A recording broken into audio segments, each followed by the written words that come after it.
వల విసిరిందెవరు, విలవిలలాడిందెవరు?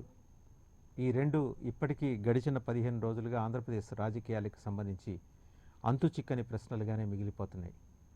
మొత్తానికి రఘురామకృష్ణరాజు గారి డిశ్చార్జి అనుకున్నంత వేగంగానే పూర్తయింది. ఆయన కూడా అనూహ్యంగా ఢిల్లీ చెక్కేశారు, ఒక చార్టర్డ్ ఫ్లైట్ పెట్టుకొని. మరి అందరినీ విస్మయపరిచిన అంశం ఏంటంటే, ఆయన డిశ్చార్జ్ అయ్యే సమయానికి ఆయన కోసం ఖచ్చితంగా కాచుకొని కూర్చుంటారనుకున్న ఏపీ పోలీసు కానీ, లేకపోతే సిబిఐకి చెందిన ప్రత్యేక అధికార బృందం కానీ ఎవరూ ఎక్కడా కనపడలేదు. దీనికి ముందు ఇంకో మెలిక ప్రశ్న ఉన్నది. ఆయన బ్రిగేడియర్కి రాసిన, ఆర్మీ బ్రిగేడియర్కి రాసిన లేఖ ఎలా మీడియాకి లీక్ అయింది? తనకు ఇంకొక 4 రోజుల విశ్రాంతి అవసరం, తాను గాయాల నుంచి ఇంకా కోలుకోవాలంటే 4 రోజులు హాస్పిటల్లోనే ట్రీట్మెంట్ తీసుకుంటానంటూ ఆయన రాసిన లేఖ ఏ రకంగా, అది కూడా ఆర్మీ ఆసుపత్రి అధికారులకు రాసిన లేఖ ఏ రకంగా మీడియాకి లీక్ అయింది? మరి ఆర్మీ ఆసుపత్రి ప్రత్యేకించి అంటే డిఫెన్స్లో చాలా సంక్లిష్టంగా ఉంటుంది వ్యవహారం, ఏది అంత తేలిగ్గా వదలరు. చిన్నపాటి తప్పిదం దొరికినా కూడా దానికి శిక్షలు భారీగానే ఉంటాయి. మరి అటువైపు నుంచి ఎవరు దీనికి బాధ్యత వహిస్తారు? సుప్రీంకోర్టు ఏ గైడ్లైన్స్ అయితే చెప్పిందో ఆయన నేరుగా కానీ పరోక్షంగా కానీ ఆయనకు సంబంధించిన సమాచారం ఇవ్వటం కానీ, లేకపోతే మీడియాతో మాట్లాడటం కానీ, సోషల్ మీడియాలో పోస్ట్ చేయటం కానీ చేయకూడదనే నిబంధన ఖచ్చితంగా ఉన్నప్పటికీ ఆయనకు సంబంధించిన సమాచారం బయటికి వెళ్ళిపోయింది. సో గేమ్ అక్కడే మొదలైంది. అంటే ఎంటైర్ కాన్స్పిరసీకి మూల బిందువు సికింద్రాబాద్లో ఆయన ట్రీట్మెంట్ తీసుకుంటున్న హాస్పిటల్ నుంచే మొదలైందనేది చాలా స్పష్టంగా అర్థమవుతుంది. ఇన్ఫ్యాక్ట్ ఏపీ పోలీస్ చాలా ఉత్సాహంగా, ఏపీ ఇంటెలిజెన్స్ ఆ మాటకు వస్తే చాలా ఉత్సాహంగా చూస్తూ వచ్చింది. ఆయన అలా బయటకు రాగానే, డిశ్చార్జ్ అయ్యి బయటకు రాగానే వేరే కేసులో పెట్టి ఆయన్ని తీసుకుని వెళ్ళిపోదామని. కానీ ఆ ఎత్తుకి రఘురామకృష్ణరాజు పై ఎత్తు వేశారు. ఖచ్చితంగా ఇది ఆయన ఎత్తు కాదు, ఆయన వెనక నుంచి నడిపించిన ఒక బలీయమైన శక్తి. అంటే అందరూ భావిస్తున్నట్టుగానే విపక్ష నేత చంద్రబాబు నాయుడు దీని వెనకాల ఉన్నారనే ఊహాగానాలకి ఈరోజు జరిగిన పరిణామాలు చాలా స్పష్టంగా బలం చేకూర్చాయనేది నిర్వివాదాంశం. ఇదే అంశానికి సంబంధించిన టెక్నికాలిటీస్, లీగల్ ఇష్యూస్ వీటన్నిటినీ డిస్కస్ చేయడానికి ఈరోజు స్ట్రైట్ టాక్లో మనతో పాటు ఉన్నారు సుందరరాం శర్మ గారు, వైసీపీ నేత, అలాగే రాజారాం సీనియర్ న్యాయవాది, ఇంకా పట్టాభి మరొక senior advocate, Samanchi Srinivas BJP అధికార ప్రతినిధి, వారు కూడా జాయిన్ అయ్యారు. మరి కాసేపట్లో బొలిశెట్టి శ్రీనివాస్ జనసేన నేత, ఆయన కూడా జాయిన్ అవుతారు. ప్రసాద్ గారు రాజకీయ విశ్లేషకులు. నమస్తే. రాజారాం గారు, ఈ మొత్తం డెవలప్మెంట్స్ అన్నింటినీ మీరు మొదల నుంచి ఫాలో అవుతూ వస్తున్నారు. అంటే ఇన్ని రకాల ట్విస్టులు, ఒక పర్టికులర్గా ఒక ఎంపీకి సంబంధించిన కేసులో ఇన్ని రకాల ట్విస్టులు ఉంటాయని, అంటే లీగల్ ఫ్రేమ్వర్క్ లోబడి కూడా ఏదైనా చేయవచ్చును అని నిరూపించిన ఒక కేసుగా ఇది బహుశా ఈ పొలిటికల్ సినారియోలో మిగిలిపోతుందేమో అనేంత వేగంగా రాజకీయ పరిణామాలు చోటు చేసుకోవటం, ప్రత్యేకించి లీగల్ ఫ్రెటర్నిటీ కూడా చాలా ఆశ్చర్యంగా విస్తుపోయేలా చూసింది ఈ జరిగిన పరిణామాలన్నింటినీ. మీరు ఎలా చూస్తున్నారు, ఎలా విశ్లేషిస్తారు దీన్ని?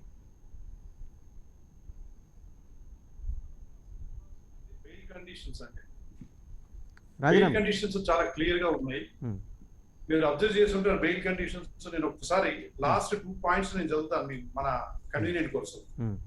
నేను దట్ ఈస్ మోస్ట్ ఇంపార్టెంట్. మనకి ఇన్వెస్టిగేషన్ లో ఆయన కోఆపరేట్ చేయాలి, కానీ దానికి ఏంటంటే 24 hours నోటీస్ ఇవ్వాలి. ఆ ఇంట్రాగేషన్ ఏమో అడ్వకేట్ ముందు జరగాలి, ప్రెజెన్స్ ఆఫ్ ది అడ్వకేట్. తర్వాత ఏంటంటే shall not address the press or print or visual media on any of the subject which relate to case and pending proceedings. Pending proceeding గానీ case సంబంధించి కానీ మీడియాకి ఇది కూడా రిలీజ్ చేయొద్దు, మాట్లాడద్దు, మీడియాకి ప్రెజెంట్ చేయొద్దు. తర్వాత పర్సనల్ బాండ్ అన్నారు. అదే appellant shall be discharge from the army hospital as and when the doctor so advised. ఇక్కడ 2 పాయింట్లు మనం అబ్జర్వ్ చేయాలి. ఒకటి, bail granted that does not mean that he is in the judicial custody. ఒక్కసారి it's not a anticipatory bail. It's 439 section 439 అంటే మనకి regular bail ఇచ్చారు. Regular bail లో సాధారణంగా ఏంటంటే ప్రొసీజర్ ఏంటంటే జైల్లో ఉంటాడు, బెయిల్ ఇచ్చిన తర్వాత బెయిల్ కండిషన్స్ అన్ని కంప్లైంట్ చేసుకొని then he has to come out. అది ప్రొసీజర్. ఇక్కడ ఏం జరిగింది, is in the army hospital.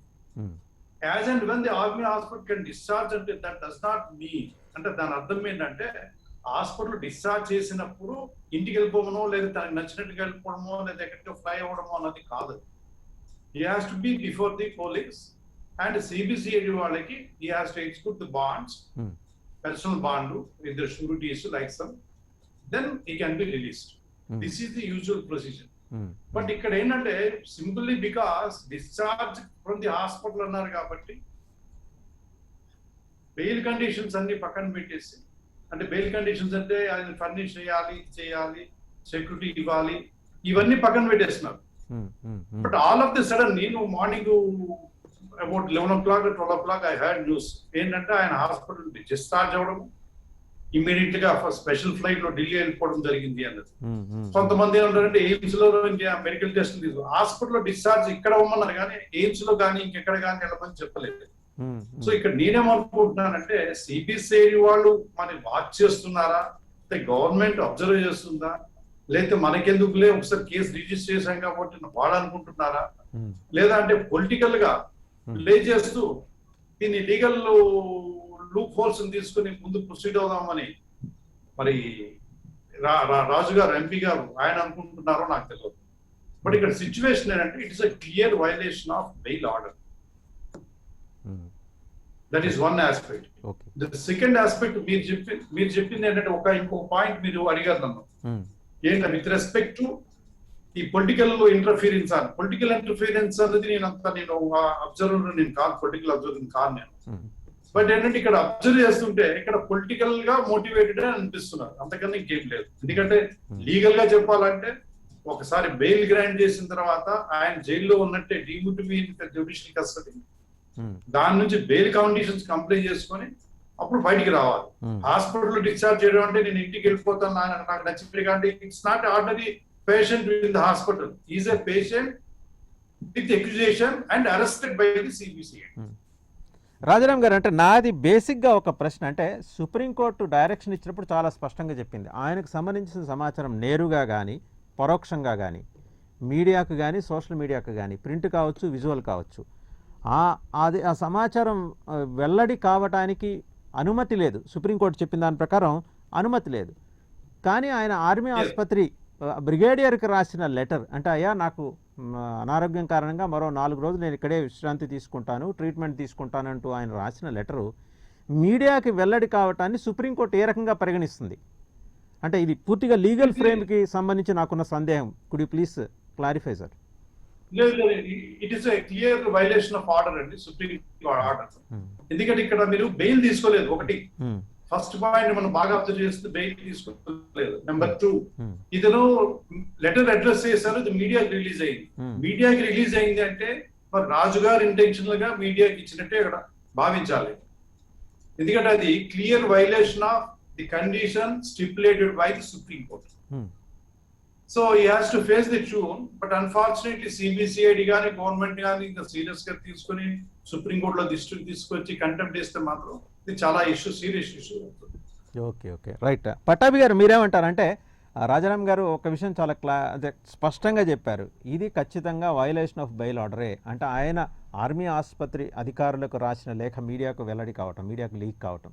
అంటే రాజుగారు ఏమనుకున్నారు, తన ప్రమేయం లేదు కాబట్టి, తన ప్రమేయం లేకుండా ఆ లెటర్ లీక్ అయింది కాబట్టి తాను ఆ ప్రత్యేక అంశానికి సంబంధించి విశుద్ధ వర్తనాన్ని కోర్టుకు చెప్పుకునే అవకాశం ఉంటుందని ఆయన భావించే అవకాశం ఏమన్నా ఇక్కడ ఉందా?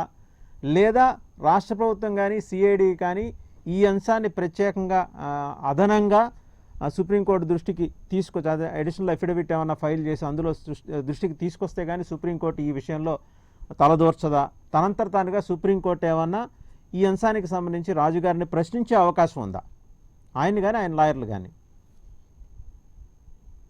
ఇక్కడ చాలా అన్సర్టనిటీస్ ఉన్నాయండి, క్లారిటీ లేని పరిస్థితులు. ఒకటి, ఇతను అరెస్ట్ అయినప్పుడు సుప్రీంకోర్టు బెయిల్ ఇచ్చింది. సో అతను హాస్పిటల్లో ఉన్నా కూడా జ్యుడిషియల్ కస్టడీ అని చెప్పి అన్నారు. సో బెయిల్ రిలీజ్ ఆర్డర్ ఇచ్చేది ఎవరు? మ్యాజిస్ట్రేట్. మామూలు పరిస్థితుల్లో ఒక సుపీరియర్ కోర్ట్ బెయిల్ ఇచ్చినప్పుడు ఆ సుపీరియర్ కోర్ట్ ఆర్డర్ మ్యాజిస్ట్రేట్ దగ్గరికి తీసుకొని పోయి మ్యాజిస్ట్రేట్తో రిలీజ్ ఆర్డర్ తీసుకోవాలి. ఆ రిలీజ్ ఆర్డర్లో, దట్ ఈస్ బెయిల్ ఆర్డర్లో, ఆ 1 lakh షూరిటీ ఇంకేదన్నా కండిషన్స్ పెట్టుంటే ఆ షూరిటీ ఇవన్నీ కూడా క్లియర్ చేసి అప్పుడు మ్యాజిస్ట్రేట్ అతనికి బెయిల్ అనేది ఇస్తారు. Okay. Supreme court only bail order ఇచ్చేది కానీ ఇంప్లిమెంటింగ్ వచ్చి మ్యాజిస్ట్రేట్. ఇక్కడ ఏం లేకుండా అతని పాటికి అతను ఢిల్లీకి వెళ్ళిపోయినాడంటే కాస్త ఆశ్చర్యంగా ఉంది ఇది. అంటే చట్టానికి అతను అతీతుడిగా ప్రవర్తించి చట్టాన్ని లెక్క చేయకుండా మ్యాజిస్ట్రేట్ కోర్టుకు పోయి మ్యాజిస్ట్రేట్ కోర్టులో సుప్రీంకోర్టు బెయిల్ ఆర్డర్ దాఖలు చేసి 1 lakh షూరిటీ ఇచ్చి అప్పుడు మ్యాజిస్ట్రేట్ వారిని రిలీజ్ చేయాలి. అది ఆ ప్రక్రియ ఏమి లేకుండా నేరుగా అతను ఢిల్లీకి పోయినాడంటే ఇది చట్టానికి వ్యతిరేకం, మామూలు పరిస్థితుల్లో వికృతంగా ఉంది. మీరు అన్నట్టు దీని వెనకాల అతనికి అడ్వైజ్ ఇచ్చిన వాళ్ళు ఎంత పవర్ఫుల్ అయినా కూడా, ఎంత రాజకీయంగా పలుకుబడి ఇన్ఫ్లుయెన్స్ ఉన్నా కూడా చాలా తప్పు అడ్వైజ్ ఇచ్చారు. అది సుప్రీంకోర్టు కూడా దాన్ని సీరియస్ గా పరిగణించే పరిస్థితులు వస్తాయి. ఎందుకంటే నువ్వు మ్యాజిస్ట్రేట్ దగ్గరికి పోయి సుప్రీంకోర్టు ఆర్డర్ ఇచ్చి బెయిల్ తీసుకోకుండా నువ్వు నేరుగా తప్పించుకున్నట్టు చేస్తావు సుప్రీంకోర్టుకి. అంటే నిజంగా ఇది అతను చేసిన దాంట్లో మిగిలిన పెట్టున్నా కూడా ఇది కోర్టు ధిక్కరణ కిందకే వస్తుంది. ఇది సుప్రీంకోర్టు ఆర్డర్ని జ్యుడిషియరీని ఆర్ కోర్ట్స్ ఆఫ్ లాని ఎదుర్కొని ఆ లెక్క చేయని పరిస్థితిలో వస్తుంది. కాబట్టి ఇది చాలా తీవ్ర పరిస్థితి. ఒకటి తర్వాత లెటర్ రిలీజ్ అయిందంటే దానికి ఆర్మీ వాళ్ళు కూడా బాధ్యతలు. ఎందుకంటే ఒకటి ఈయన వెనకాల ఎవరున్నారో లేదో అది ఇన్వెస్టిగేటింగ్ ఏజెన్సీ వెరిఫై చేసి చెప్తారు. కానీ ఒక ఆసుపత్రిలో జ్యుడిషియల్ కస్టడీలో ఉన్నప్పుడు అతను ఏ విధంగా ఆ లెటర్ ఇచ్చుకున్నాడు, అది ఇన్వెస్టిగేషన్. ఆయన ఇంకా కస్టడీలో ఉన్నాడు. కస్టడీలో ఉన్న ప్రిజనర్ కన్నా హక్కులు లేవు. కస్టడీలో ఉన్నాడంటే అతను ప్రిజనర్ కిందే లెక్క. ఎవరైనా సరే జ్యుడిషియల్ కస్టడీలో ఉన్నాడంటే అతను ప్రిజనర్ కిందే లెక్క. ఒక ప్రిజనర్ కి సామాన్య పౌరుడికి ఉన్నంత హక్కులు లేవు. ఇతనేదో మెడికల్ ట్రీట్మెంట్ హాస్పిటల్లో మామూలు పౌరుడిగా చేరలేదు. ఒక ప్రిజనర్ గా సుప్రీంకోర్టు జ్యుడిషియల్ కస్టడీలో పెట్టి అతన్ని హాస్పిటల్లో ట్రీట్మెంట్ తీసుకోమన్నారు. అటువంటి ప్రిజనర్ కి ఇటువంటి వెసులుబాటు ఎట్టొచ్చిందో అర్థం కాలేదు. లెటర్ ఇవ్వడమే కాకుండా ఆ లెటర్ ని బయటికి లీక్ చేసుకొని ఇవన్నీ కూడా ఏంటంటే ఎక్కడో ఏదో అంటే నన్ను ఎవరేం చేస్తారు ఆర్ నీకేం కాదు అని చెప్పని ఎవరో ఒకరు ఒక అభయహస్తం ఇచ్చిన పరిస్థితి ఉంది. పట్టాభి గారు, నాకు ఇంకా బేసిక్ గా ఇంకో క్వశ్చన్ వస్తుంది. ఏంటంటే ఇక్కడ అంటే చూడంగానే ఈరోజు మార్నింగ్ డెవలప్మెంట్స్ చూడంగానే కలిగిన డౌట్ ఏంటంటే, మనం ఎప్పుడో వెనకటికి ఒక 70s రిలీజ్ అయిన సూపర్ స్టార్ కృష్ణ కౌబాయ్ మూవీస్లో మోసగాడు అటువంటి వాటిలో ఇలా ఆయన డిశ్చార్జ్ అవటం, వెంటనే బేగంపేట ఎయిర్పోర్ట్లో అక్కడ చార్టర్ ఫ్లైట్ రెడీగా ఉండటం, అంటే అక్కడ సినిమా కాబట్టి అది ఎడిట్ చేసుకుని తక్షణం చూపింది. కానీ అంతే వేగంగా ఈరోజు డెవలప్మెంట్స్ కూడా చోటు చేసుకున్నాయి. ఆయన అలా రిలీజ్ అయ్యారు, బయలుదేరారు, బేగంపేట ఎయిర్పోర్ట్ చేరుకున్నారు, ఫ్లైట్ ఎక్కారు, ఢిల్లీ వెళ్ళిపోయారు. అంటే ఒక సినిమా చూపించెళ్ళారు ఆయన. ఇవాళ రాజుగారు ఆంధ్రప్రదేశ్ ప్రభుత్వానికి ఒక సినిమా చూపించెళ్ళారు. ఖచ్చితంగా అంటే సరే మీరు వితిన్ లీగల్ ఫ్రేమ్ లోకి మీరు లోబడి మీరు మాట్లాడతారు కాబట్టి ఆ లీగల్ ఫ్రేమ్కి సంబంధించిన ప్రశ్నే అడుగుతున్నాను. ఇంత తతంగం జరుగుతుంటే ఆల్రెడీ సుప్రీంకోర్టు తెలంగాణ హైకోర్టుకు సంబంధించిన ఒక అధికారిని ఇక్కడ డిప్లాయ్ చేసింది. వారి నోటీసులైనా ఉండాలి, లేదా పోలీస్ నోటీసులైనా. ఆయన డిశ్చార్జ్ అవుతున్నారనగానే కనీసం ముందు ఒక 10 నిమిషాల ముందు సమాచారం సామాన్య పౌరులకన్నా సాధారణ పౌరులకన్నా పోలీసులకు ఉంటుంది, వారికన్నా ఉండాలి. లేదు బేగంపేట ఎయిర్పోర్ట్ నుంచి చార్టర్ ఫ్లైట్ మరి కాసేపట్లో టేక్ ఆఫ్ కాబోతోంది, అందులో రఘురామకృష్ణరాజు గారు ఎంపీ గారు గౌరవ ఎంపీ గారు ఆయన వెళ్తున్నారు ఢిల్లీ అంటే ఎయిర్పోర్ట్ అథారిటీస్ కన్నా ఎయిర్పోర్ట్స్ అథారిటీ ఆఫ్ ఇండియా అది వారి ఆధ్వర్యంలో ఇంకా ఉంది కాబట్టి వారికైనా తెలిసి ఉండాలి.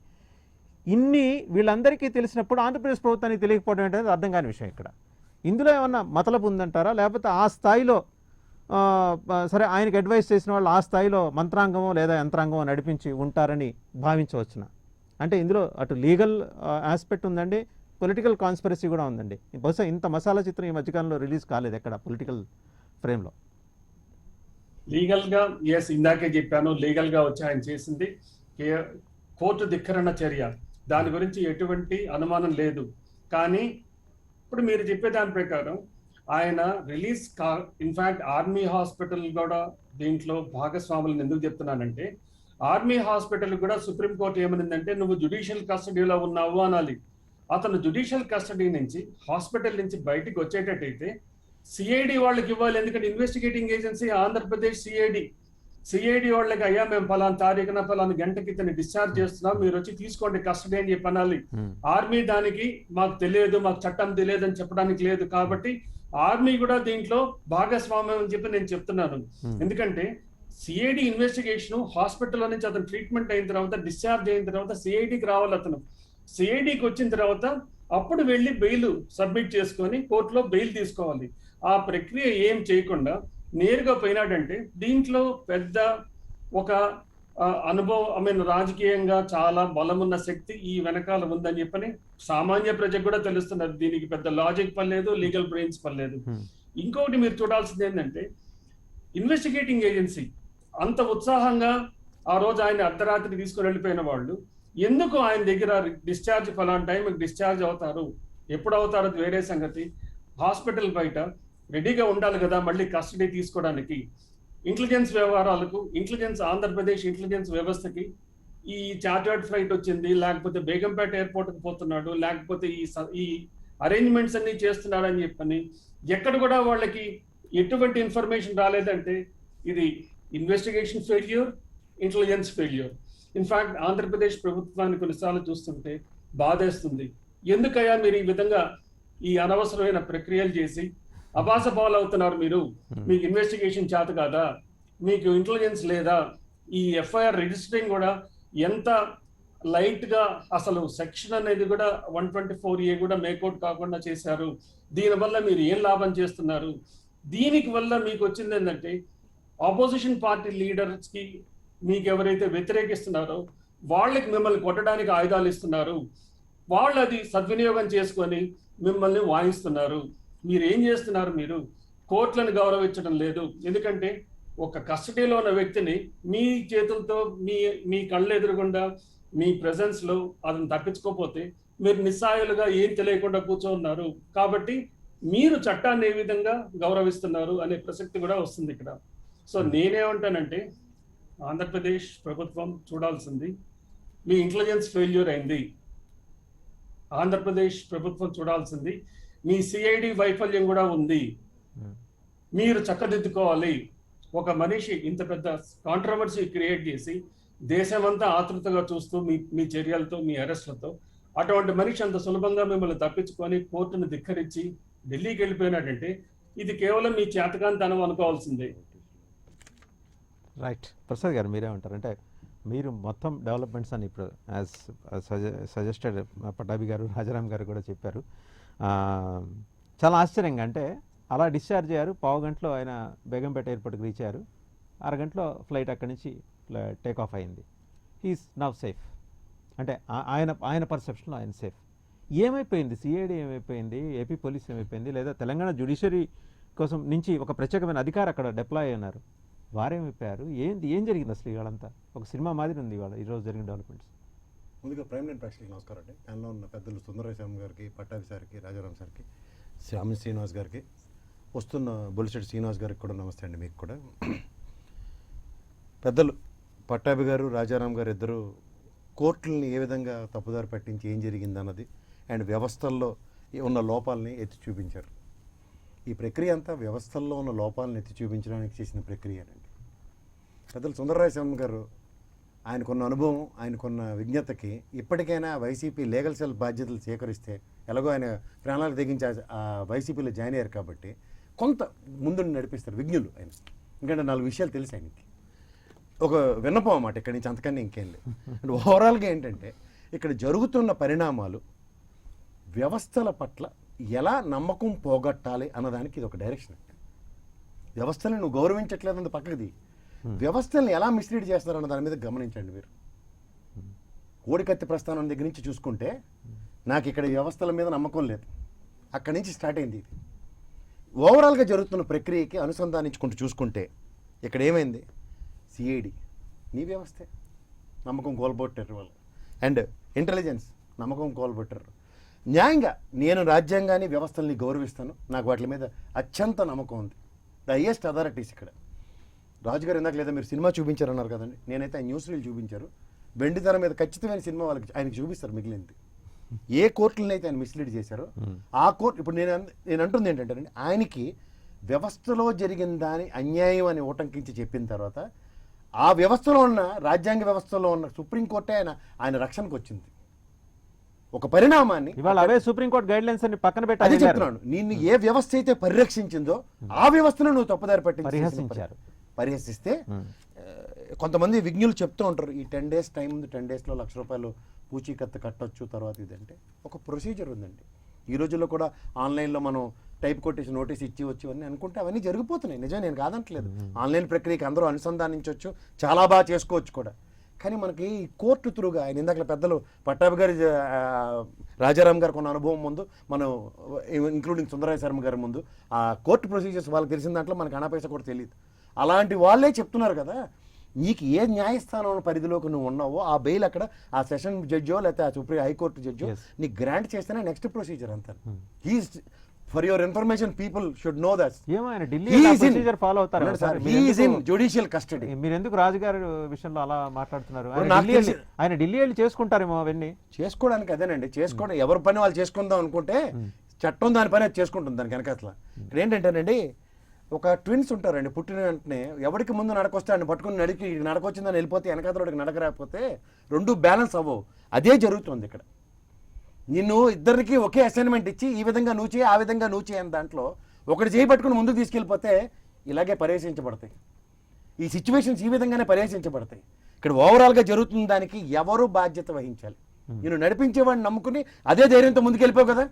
ఢిల్లీ ప్రస్థానం ఇవ్వాలంటే నేను ఎవడైతే నడిపిస్తున్నాడో అక్కడికి వెళ్ళు, ఆ సన్నిధికి వెళ్ళు. మీరు నేరుగా చెప్పండి, ఇది మొత్తం ఎపిసోడ్ వెనకాల బీజేపీ ఉందని మీ అనుమానం లాగా ఉంది. అనుమానం ఏంటి సార్, నడిపించేవాడు వాడైనప్పుడు ఎవరేం చేయగలుగుతారు?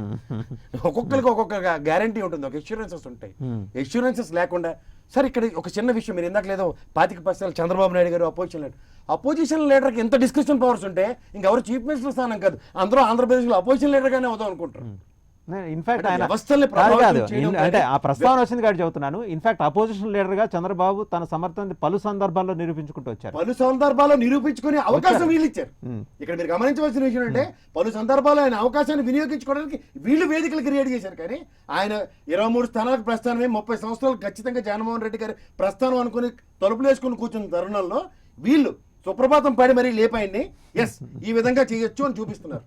దాంట్లో ఏంటంటే ప్రజాక్షేత్రంలో ప్రజల మన్నన పొందడానికి ఎప్పటికైనా సుందరరాయ శర్మ గారికి నా అభ్యర్థన ఏంటంటే కొంచెం కాపాడండి ఆ లీగల్ సెల్. సుందరరాయ శర్మ గారు మీరేమంటారు? అంటే జరిగిన డెవలప్మెంట్స్ అన్ని ఇప్పటి వరకు సీనియర్ న్యాయవాదులు పట్టాభి గారు, రాజారాం గారు మాట్లాడారు, అలాగే ప్రసాద్ గారు కూడా చెబుతున్నారు. ఒక అరగంట వ్యవధిలో రాజకీయాన్ని చార్టర్ ఫ్లైట్లో ఢిల్లీకి తీసుకెళ్లిపోయిన రఘురామకృష్ణరాజు ఎపిసోడ్ని వైసీపీ ఎలా చూస్తుందని చెప్పండి. సార్ మా బీజేపీ మిత్రులు కూడా, ఎందుకంటే మన ఆయన ప్రసాద్ గారు ఆల్రెడీ బీజేపీ వాళ్ళు ఉన్నారు అని చెప్పని ఏదో అన్నారు కాబట్టి ఒక్కసారి ఆయన్ని కూడా మాట్లాడిన తర్వాత నేను మాట్లాడతాను సార్.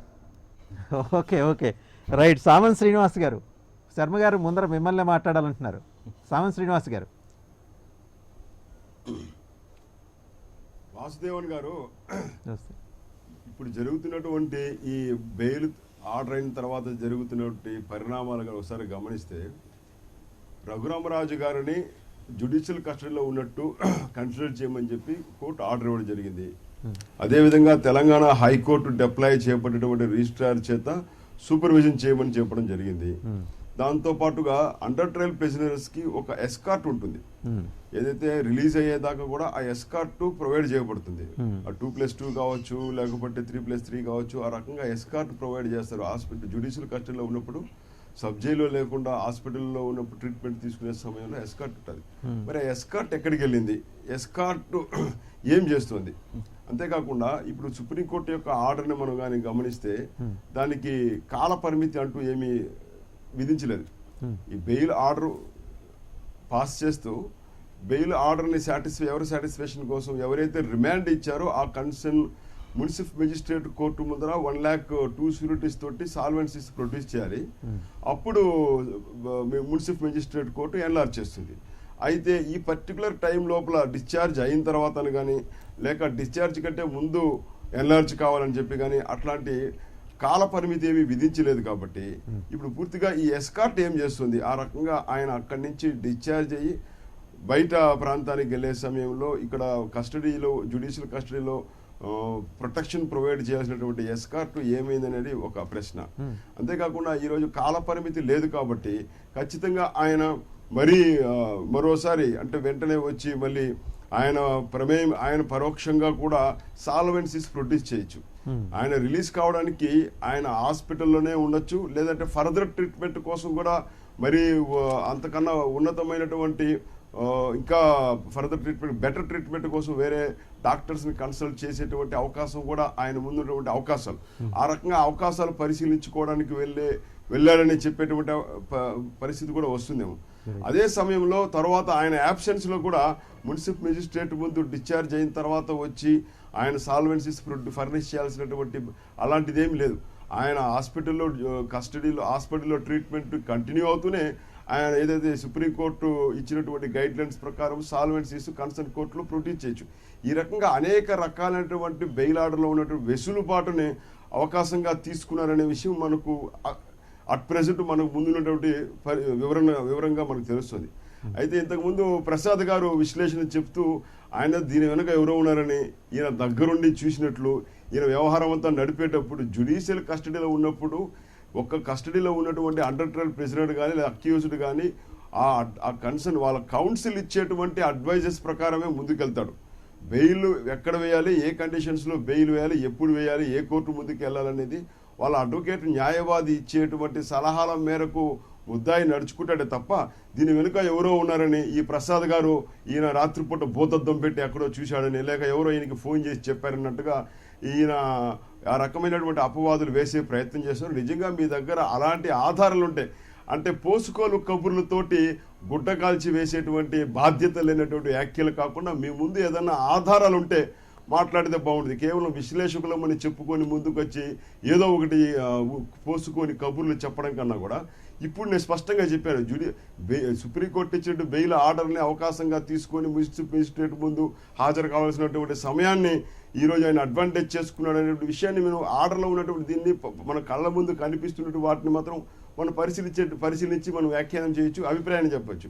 అంతేగాని హిడెన్ ఎజెండాతో ఎవరి మీద దుమ్మెత్తిపోయాలని చెప్పి దీని వెనుక ఎవరున్నారంటే ఇప్పుడు ఈ రాష్ట్ర ప్రభుత్వమే నిజంగా వేధించి శిక్షించేటువంటి కేసులు కాదు. మొదటి నుంచి చెప్తున్నాం, జగన్మోహన్ రెడ్డి గారి ప్రభుత్వం ఎవరి మీద కేసులు పెట్టినా వాళ్ళని శిక్షించే ఉద్దేశం లేదు, కేవలం వేధించి వాళ్ళని దారికి తెచ్చుకునే ప్రయత్నమే. ఎందుకంటే 124A సెడిషన్ ఆరోపణలు అంత పెద్ద అభియోగాలు మోపినటువంటి సిఐడి పోలీసులు ఈ రాష్ట్ర ప్రభుత్వం మరి అదే పార్టీకి చెందినటువంటి ఎంపీ ఆ రకమైన సెడిషన్ అభియోగాలు ఎదుర్కొనేటువంటి ఎంపీని మీ పార్టీలో ఎందుకు కొనసాగిస్తున్నారు?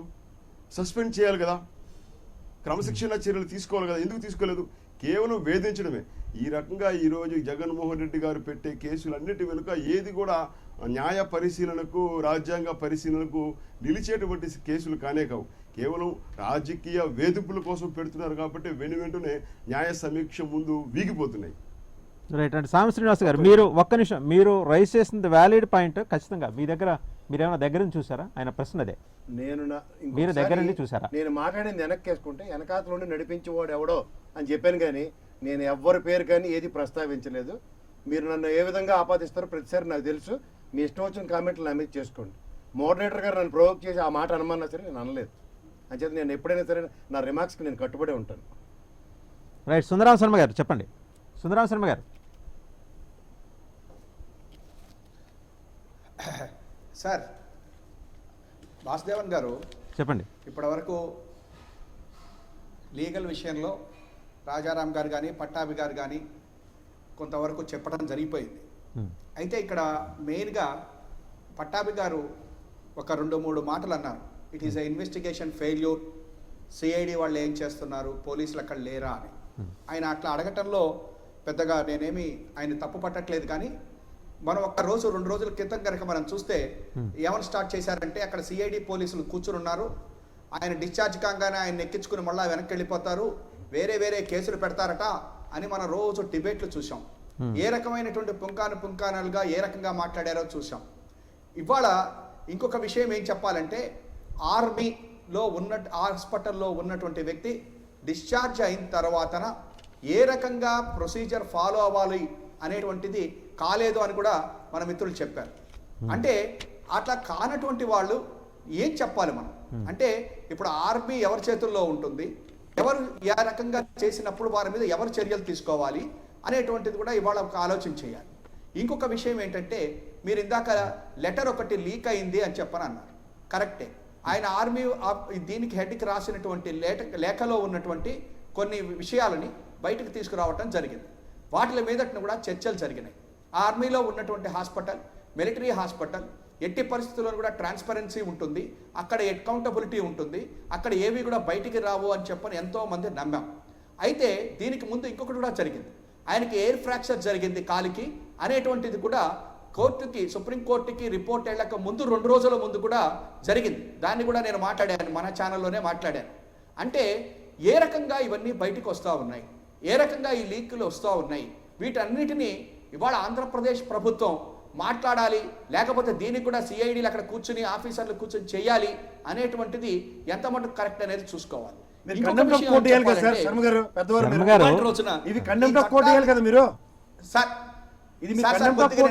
నాకు వినపట్టలేదు సరిగ్గా, కొంచెం అయిపోయిన తర్వాత చెప్పండి సార్ ప్లీజ్. ఒక్క నిమిషం సార్. ఇంకొక విషయం, ఇవాళ రోజున రఘురామకృష్ణరాజు గారిని అరెస్ట్ చేశారు అనేటువంటిది దేనికోసం అంటే ఆయన మా శ్రీనివాస్ గారు చెప్తా ఉన్నారు అరెస్టులు చేస్తారని. అయ్యా మిమ్మల్ని గురించి మేమేం ఎక్కువ మాట్లాడలేము. ఎందుకని చెప్పంటే మీరు ఢిల్లీలో పోస్టర్స్ అంటించిన వాడిని తీసుకుని సెక్షన్ కేసు పెడతారు, లేకపోతే ఏమన్నా ఇంతమంది మీద ఏమైనా చేస్తారు మీరు, కానీ మిమ్మల్ని నోరెత్తి మాట్లాడేటువంటి పరిస్థితి లేదు ఇవాళ రోజు. అయితే ఇవాళ మా కేసు మేమే మాట్లాడతాం. మిమ్మల్ని నేను ఒక్కటే అడుగుతాను, సెడిషన్ అనేటువంటి అసలు ఇదేనే తీసేయాలి అని చెప్పాలని ఎప్పటి నుంచో అడుగుతున్నారు. దాని మీద మీ ప్రభుత్వం, కేంద్ర ప్రభుత్వం ఎట్టి పరిస్థితుల్లో తీసేయడానికి అవకాశం లేదు అని చెప్పింది. చెప్పిన తర్వాత ఇవాళ ఎంతమంది మీద సెడిషన్ కేసులు పెట్టింది కేంద్ర ప్రభుత్వం అనేటువంటిది ఒక్కసారి ఆలోచించుకోండి. నెక్స్ట్ ఇంకొకటి ఏం విషయాలు చెప్పంటే, పార్టీలో ఎందుకు తీసేయలేదు ఏమిటి అనేటువంటిది. సార్ పార్టీ ఒక ఎంపీ ఆయన తీసేయటము లేకపోతే ఇట్స్ ఎ డిఫరెంట్ ఇష్యూ. అట్లాగే ఆయన చేసినటువంటి పనులకి ఆయన క్రిమినల్గా ఆయన మీద చర్యలు అనేటువంటిది సపరేట్ ఇష్యూ. ఎందుకు ఈ మాట అనాల్సి వస్తుందంటే, ఆయన కూర్చుని ఒక క్రిస్టియన్స్ని, ఒక రెడ్ల సమాజాన్ని వాళ్ళని మాట్లాడుతూ రాష్ట్రంలో హింసను ప్రేరేపిస్తూ రెచ్చగొడుతూ ముఖ్యమంత్రిని లేకపోతే ప్రభుత్వాన్ని ఒక రకమైనటువంటి మతాల మధ్య చిచ్చు రేపేటువంటి పరిస్థితి తెచ్చాడు కాబట్టి ఈ కేసు పెట్టడం జరిగింది. అంతేకాని ఆయన ఏదో ముఖ్యమంత్రి గారిని తిట్టినందుకు కేసు పెట్టలే. 8 నెలలు 9 నెలల నుంచి చూస్తా ఉన్నాం. మేమేమి కూడా ఎవరు గొప్పని మాట్లాడాడు కాబట్టి ఆయన మీద శ్రీనివాస్ గారు ఒక్క నిమిషం, లెట్ హిమ్ కంప్లీట్ అండి. శ్రీనివాస్ గారు లెట్ హిమ్ కంప్లీట్ అండి. శర్మ గారు మాట్లాడిన మీరు మాట్లాడండి. ఓకే మాట్లాడండి శర్మ గారు, మీరు మాట్లాడండి. నెక్స్ట్ ఇంకొకటి ఏంటంటే, మీ పార్టీలోనే ఇవాళ ఎన్నో జరుగుతున్నాయి, కానీ మీరు చేసేటువంటిది ఏంటి అనేటువంటిది మీకు ఇవాళ వరకు కూడా మీరు మాట్లాడాలి. ఇంకొక విషయాన్ని చెప్పాలి, ఇవాళ రోజున ఎవరున్నారు దీని వెనక, లేకపోతే ఏం చేశారు మాకు అవసరం లేదు. ఈ రాష్ట్ర ప్రభుత్వానికి కావాల్సింది ఒక్కటే, ఇవాళ రఘురామకృష్ణరాజు గారు అనేటువంటి ఆయన ఈ రాష్ట్రాల్లో హింసని ప్రేరేపించడానికి ప్రయత్నం చేశాడు. ఆయన వెనక కొంతమంది ఉన్నారు కాబట్టి A2 A3ల కింద ఇంకో కొంతమంది వాళ్ళ కింద పెట్టడం జరిగింది. ఆయన అరెస్ట్ రాజ్యాంగబద్ధంగా న్యాయబద్ధంగానే జరగటం జరిగింది. అదే కనుక లేకపోయేటట్లయితే మీరు అంటున్నట్టుగా ఆయనకు అన్ని అవకాశాలు వచ్చినాయి. ఇవాళ రోజున ఆయన బయటికి వచ్చి, ఇందాక మీరు వాసుదేవన్ గారు చెప్పినట్టు ఏదో సినిమాలో కథలాగా ఆయన డిశ్చార్జ్ అయ్యాడు, ఆయన కోసం స్పెషల్ ఫ్లైట్ బేగంపేటలో వచ్చింది, వెంటనే ఎక్కాడు, ఢిల్లీ వెళ్ళిపోయాడు.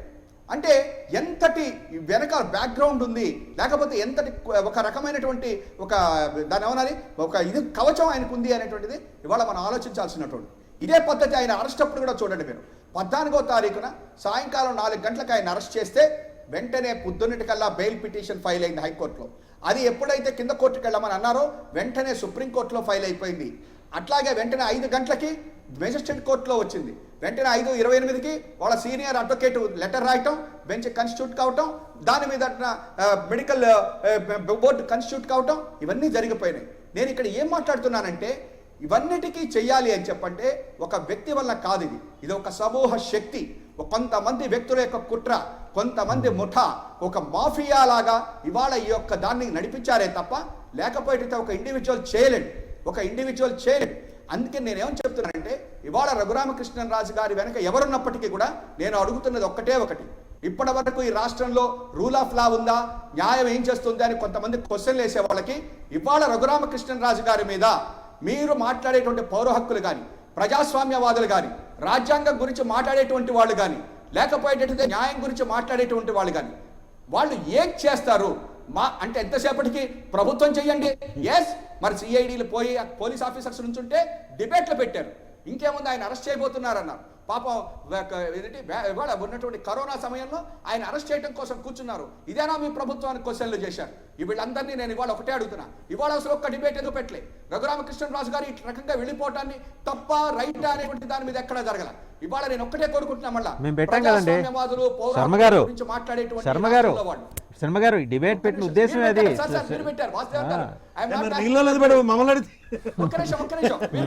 మీరు కాదు దయచేసి ఇవాళ దీని వెనక ఎవరున్నారు అనేటువంటిది తేలాల్సినటువంటి అవసరం ఎంతైనా ఉంది. ఇంకొకటి, ఆయన మెంబర్ ఆఫ్ పార్లమెంట్ కాబట్టి, ఆయనకు కోట్ల రూపాయల ఆస్తులు ఉన్నాయి కాబట్టి, ఆయనకి పవర్ ఉంది కాబట్టి ఈ రకంగా వెళ్ళిపోవటం జరిగింది. విజయ్ మాల్యా వెళ్ళిపోయాడు, మరి మీరు గొడవ పెడుతున్నారుగా.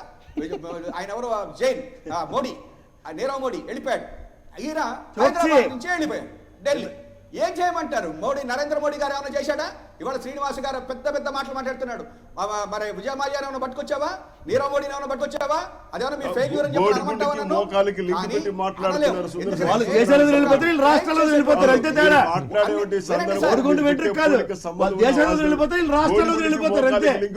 మాట్లాడమని సమయం ఇచ్చారు కదా.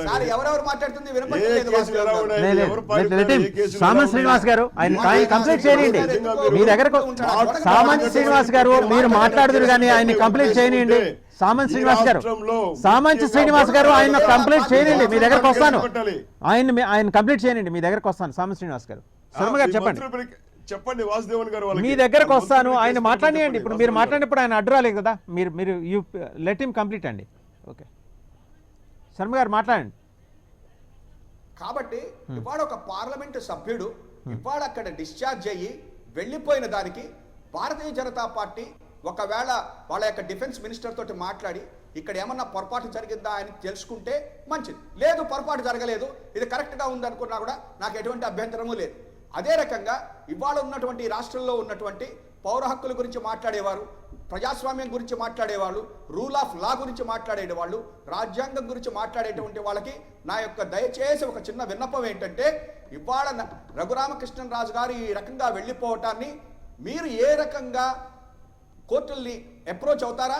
లేకపోతే ఏం పర్వాలేదు, మా వాడు చేసింది బ్రహ్మాండంగా చేశాడు చూసారా నీరవ్ మోడీ, లేకపోతే విజయ్ మాల్యా లాగా మావాడు కూడా ఇట్లాగే హైదరాబాద్ నుంచి ఢిల్లీ వెళ్ళిపోయాడు అనుకుని మీరందరూ శర్మ గారు వాళ్ళ సంగతి పక్కన పెట్టండి. ఓకే, రాష్ట్ర ప్రభుత్వం శర్మ గారు వాళ్ళ సంగతి పక్కన పెట్టండి. మీరు ప్రభుత్వంలో ఉన్నారు. సరే, వాళ్ళు రకరకాల వ్యాఖ్యానాలు చేస్తారు. పొలిటికల్ పార్టీస్ డిఫరెంట్ పర్సెప్షన్స్ ఉంటే వాళ్ళు ఎక్స్ప్రెస్ చేస్తారు. మీరు అది కోర్టు ధిక్కరణకు వస్తుందా రాదా అనే ఒక అంతర్గత సమీక్ష మీ జ్యుడిషియరీ విభాగం మీకు ఉంటుంది కదా, ఒక లీగల్ సెల్.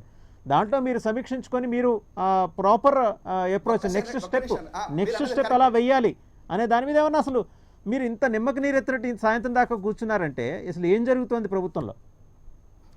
ఇంకా సార్ 24 గంటల ముందు నోటీస్ అంటే ఢిల్లీ ఎయిర్పోర్ట్ దగ్గర నోటీస్ ఎందుకు ఇవ్వలేదు సార్? వాసుదేవన్ గారు సార్ ఒక్క నిమిషం ప్రసాద్ గారు ఒక్క నిమిషం. మీరు మనం అనుకున్నంత స్పీడ్గా చేస్తే ఇవాళ రోజున మీరే చూశారు ప్రసాద్ గారు, సిఐడి వాళ్ళు అక్కడ కూర్చుని ఉన్నారు. ఇంకేముంది, నేను లోపలికి వేస్తారట, ఎత్తుకుని వెళ్ళిపోతున్నారట. సార్ దయచేసి ఇవాళ ఈ రాష్ట్రంలో దగుల్బాజీ రాజకీయాలు, ఒక రకమైనటువంటి హేయమైనటువంటి ప్రజల్లో దగ్గర ఓడిపోయి ప్రజలు సార్ నన్ను మాట్లాడినవాడు ప్రసాద్ గారు, మీరు మాట్లాడేది వినపడదు. మీరు చెప్పినంతా విన్నాను నేను, దయచేసి వినండి. ప్రజలకి ఇవాళ ఏం చేయాలనేది కాకుండా, ఏమి చెప్పాలో చెప్పకుండా ఎక్కడో హైదరాబాద్లో కూర్చుని ఇవాళ రోజున ఈ రాష్ట్రం మీద ఈ రకమైనటువంటివి చేస్తున్నారు. నేను ఇంకొక విషయం మీరు చెప్తున్నారు, రాష్ట్ర ప్రభుత్వం ఏం చేస్తుంది ఈ విషయంలో అన్నారు. డెఫినెట్గా చేస్తుంది. అయితే మీరు అనుకున్నట్టుగా ఇవాళ రోజున ఎయిర్పోర్ట్కి ఎందుకు ఇవ్వలేదు? విజయమాల్యాకి ఏమన్నా ఇచ్చామా? ఏం చేస్తాం, పారిపోతారు. ఇట్లాంటి వాళ్ళు పారిపోయేటువంటి వాళ్ళని ఇమీడియట్గా ఏ కేంద్ర ప్రభుత్వం అయినా రాష్ట్ర ప్రభుత్వం అయినా కొన్ని డిపార్ట్మెంట్లు అయినా ఎవరైనా కూడా కొంత సమయం తీసుకుంటాం జరుగుతుంది. ఎందుకని చెప్పనంటే ఇప్పుడు కోర్టులు కూడా తీసుకోవచ్చు. రేపు పొద్దున సుమోటో, ఇవాళ రోజున సుప్రీంకోర్టు సుమోటోగా తీసుకోవచ్చు, లేదా హైకోర్టు తీసుకుంటుంది. అంటే హైకోర్టు లేదు, ఇది సుప్రీంకోర్టు ఇచ్చినటువంటి ఆర్డర్ కాబట్టి రేపు పొద్దున సుమోటోగా మరి సుప్రీంకోర్టు కూడా తీసుకుంటుందేమో చూద్దాం. ఇవన్నీ కూడా వ్యవస్థలు పనిచేయనివ్వండి. వ్యవస్థల్ని మేనేజ్ చేసుకునేటువంటి వాళ్ళ ముందు వ్యవస్థల్ని నడిపించేటువంటి వాళ్ళకి ఎప్పుడు కష్టాలు ఎదురవుతాయి. వ్యవస్థను మేనేజ్ చేయటం ఈజీ, కానీ వ్యవస్థను నడిపిస్తూ మంచిగా నడిపించడం అనేటువంటిది కొంత సమయం పడుతుంది. అది జాగ్రత్తగా చేయాలి. రైట్, సుందరరామశర్మ గారు మళ్ళీ మీ దగ్గరకు వస్తాను. మళ్ళీ మీ దగ్గరకు వస్తాను. మనతో పాటు జనసేన నేత బొలిశెట్టి బేగంపేట శ్రీనివాస్ గారు దాకానే కూడా- వెళ్దాం అనుకున్నా, మళ్ళీ మీరు వస్తాను. మాట్లాడండి. సుందరాం శర్మ గారు మళ్ళీ మీ దగ్గరకు వస్తాను. మనతో పాటు జనసేన నేత బొలిశెట్టి శ్రీనివాస్ గారు కూడా జాయిన్ అయ్యారు. శ్రీనివాస్ గారు, ఈరోజు ఉదయం నుంచి జరిగిన డెవలప్మెంట్స్ చూస్తున్నారు. అంటే army hospital to Begumpet airport to New Delhi, చాలా వేగంగా జరిగిన ఈ పరిణామాలన్నీ ఎలా చూస్తున్నది జనసేన పార్టీ ఈ డెవలప్మెంట్స్? చట్టానికి జనసేన పార్టీ వ్యతిరేకం కాదండి. ప్రాణం కాపాడుకునే ఫండమెంటల్ రైట్ ప్రతి వ్యక్తికి ఉంది. అది ఫస్ట్ ప్రాణం ఉంటే కదా వాళ్ళు వెళ్ళి కంటెంప్టా కాదని చూడడానికి. ఇవాళ ఈ పోలీస్ మీద నమ్మకం లేకపోతే ఏదైనా చేస్తారు భయపడి వెళ్ళిపోయి ఉండొచ్చు కదా. ఇప్పుడు దాన్ని మనం పెద్ద ఇష్యూ చేసి మాట్లాడుకోవాల్సిన అవసరం లేదు. అది కంటెంటా కాదనేది ఇక్కడున్న అడ్వకేట్స్ చెప్తా ఉన్నారు. వాళ్ళు అడ్వకేట్స్ కూడా ఉన్నారు కదా, బోర్డు డబ్బు ఖర్చు పెట్టి రాష్ట్ర ప్రభుత్వం పెట్టింది ప్రజల డబ్బుతోనే. అలాగే రఘురామకృష్ణరాజు గారు కూడా పెట్టుకున్నాడు పాపం. మరి ఇవన్నీ వాళ్ళు చెప్తారు. ఇప్పుడు అవన్నీ మనం పెద్ద డిస్కస్ చేసుకుని రఘురామకృష్ణరాజు గారు ఏదో నేరం చేశారు చార్టెడ్ ప్లేట్ వేసుకోవాల్సిన అవసరం కూడా లేదు. నేనేమంటానంటే వాళ్ళ వైఫ్ సుప్రీంకోర్టులో పిటిషన్ దాఖలు చేసింది.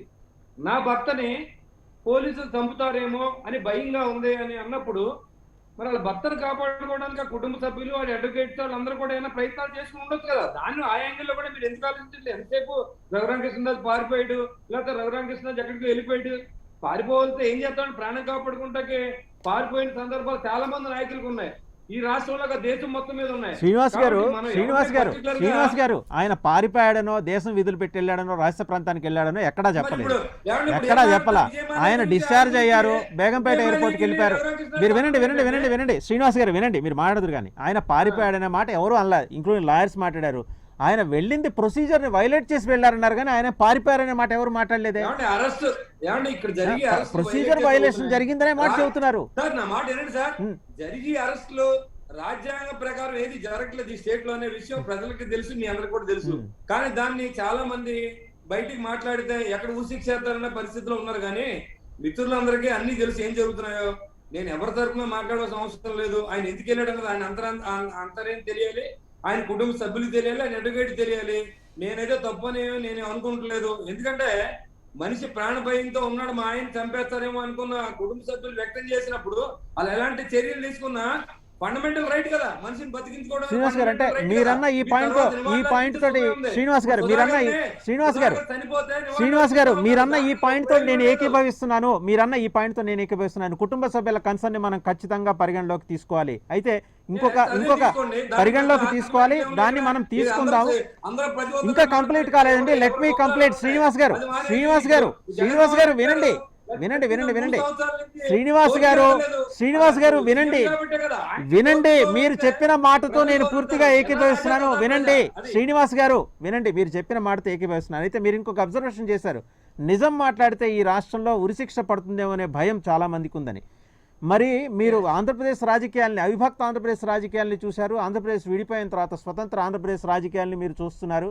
28 మంది మీద తెలుగుదేశం పెట్టిన రాజద్రోహం కేసులు ఇంకా కంటిన్యూ అవుతున్నాయి. అవి మీ దృష్టికి ఎప్పుడు రాలేదా?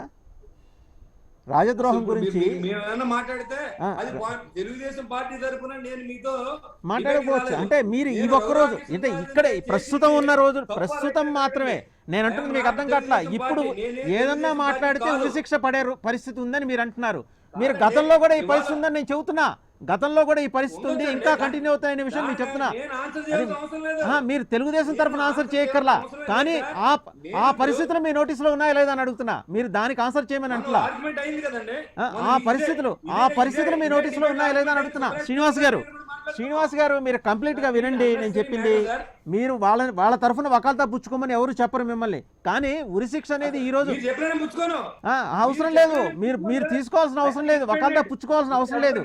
ఆ పరిస్థితులు మీ గమనంలో ఉన్నాయా లేదా అని అడుగుతున్నా. మీరు వినాలి ఇక్కడ ఆ పరిస్థితులు, అవి కూడా మీరు గమనంలోకి తీసుకోవాలి. అంటే ఇవేవో హఠాత్తుగా ఈ రోజు ఈ ప్రభుత్వం వచ్చింది కాబట్టి వినండి శ్రీనివాస్ గారు, వినండి సార్ శ్రీనివాస్ గారు, ఈ ప్రభుత్వం వచ్చింది కాబట్టి ఇక్కడ వాస్తవం మాట్లాడితే ఈ ప్రభుత్వం ఆధ్వర్యంలో ఉరిశిక్షలు పడతాయి, అమలవుతాయి అనే పరిస్థితిలో మీరు వ్యాఖ్యానం చేస్తున్నారు కాబట్టి వెనకటికెళ్ళి చూడండి.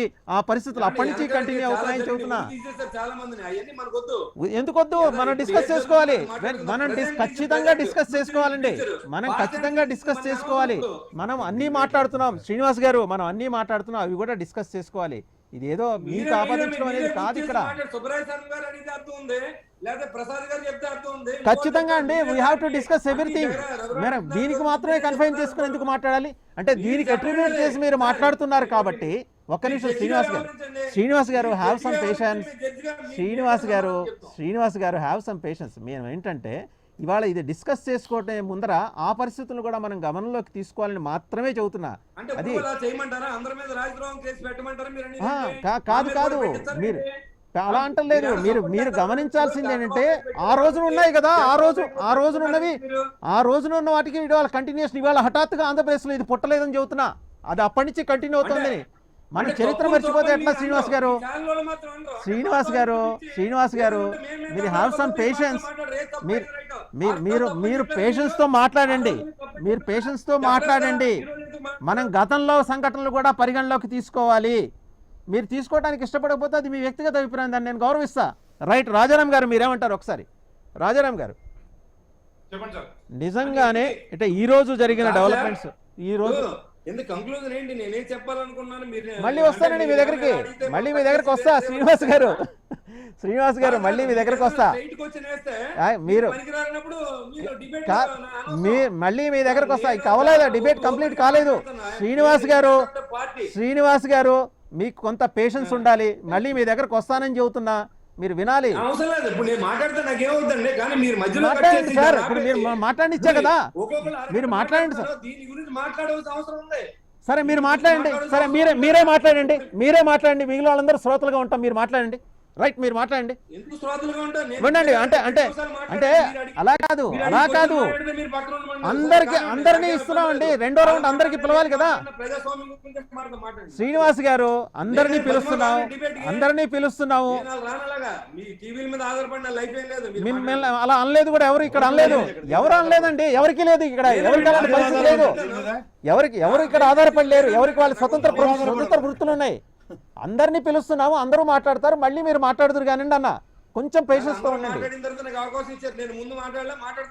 సరే మీరే మాట్లాడండి, మిగిలిన వాళ్ళు వెయిట్ చేస్తారు. ఓకే మీరు మాట్లాడండి, మిగిలిన వాళ్ళు వెయిట్ చేస్తారు కామ్గా.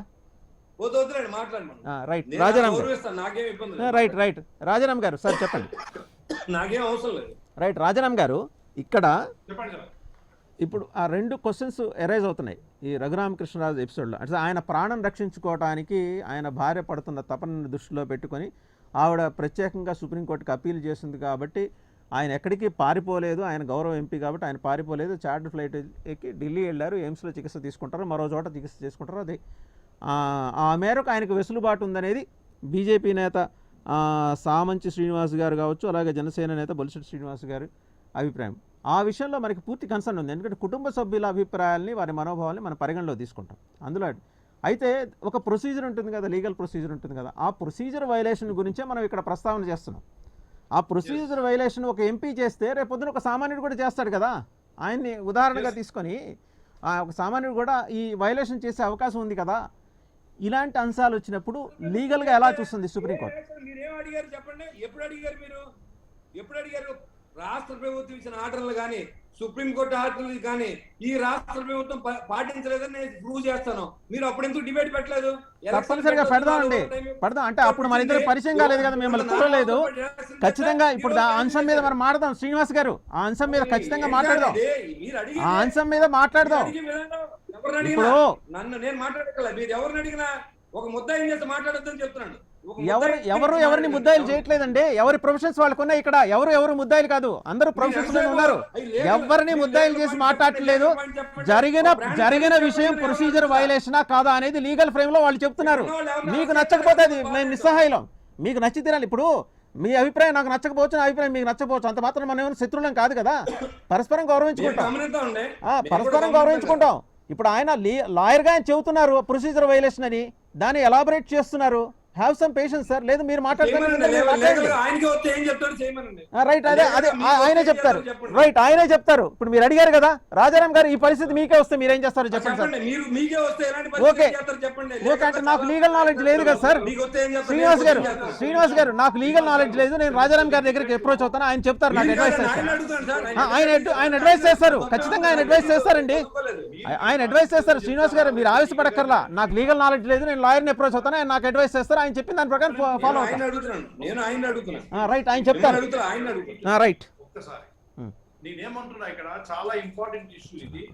It's a legal aspect.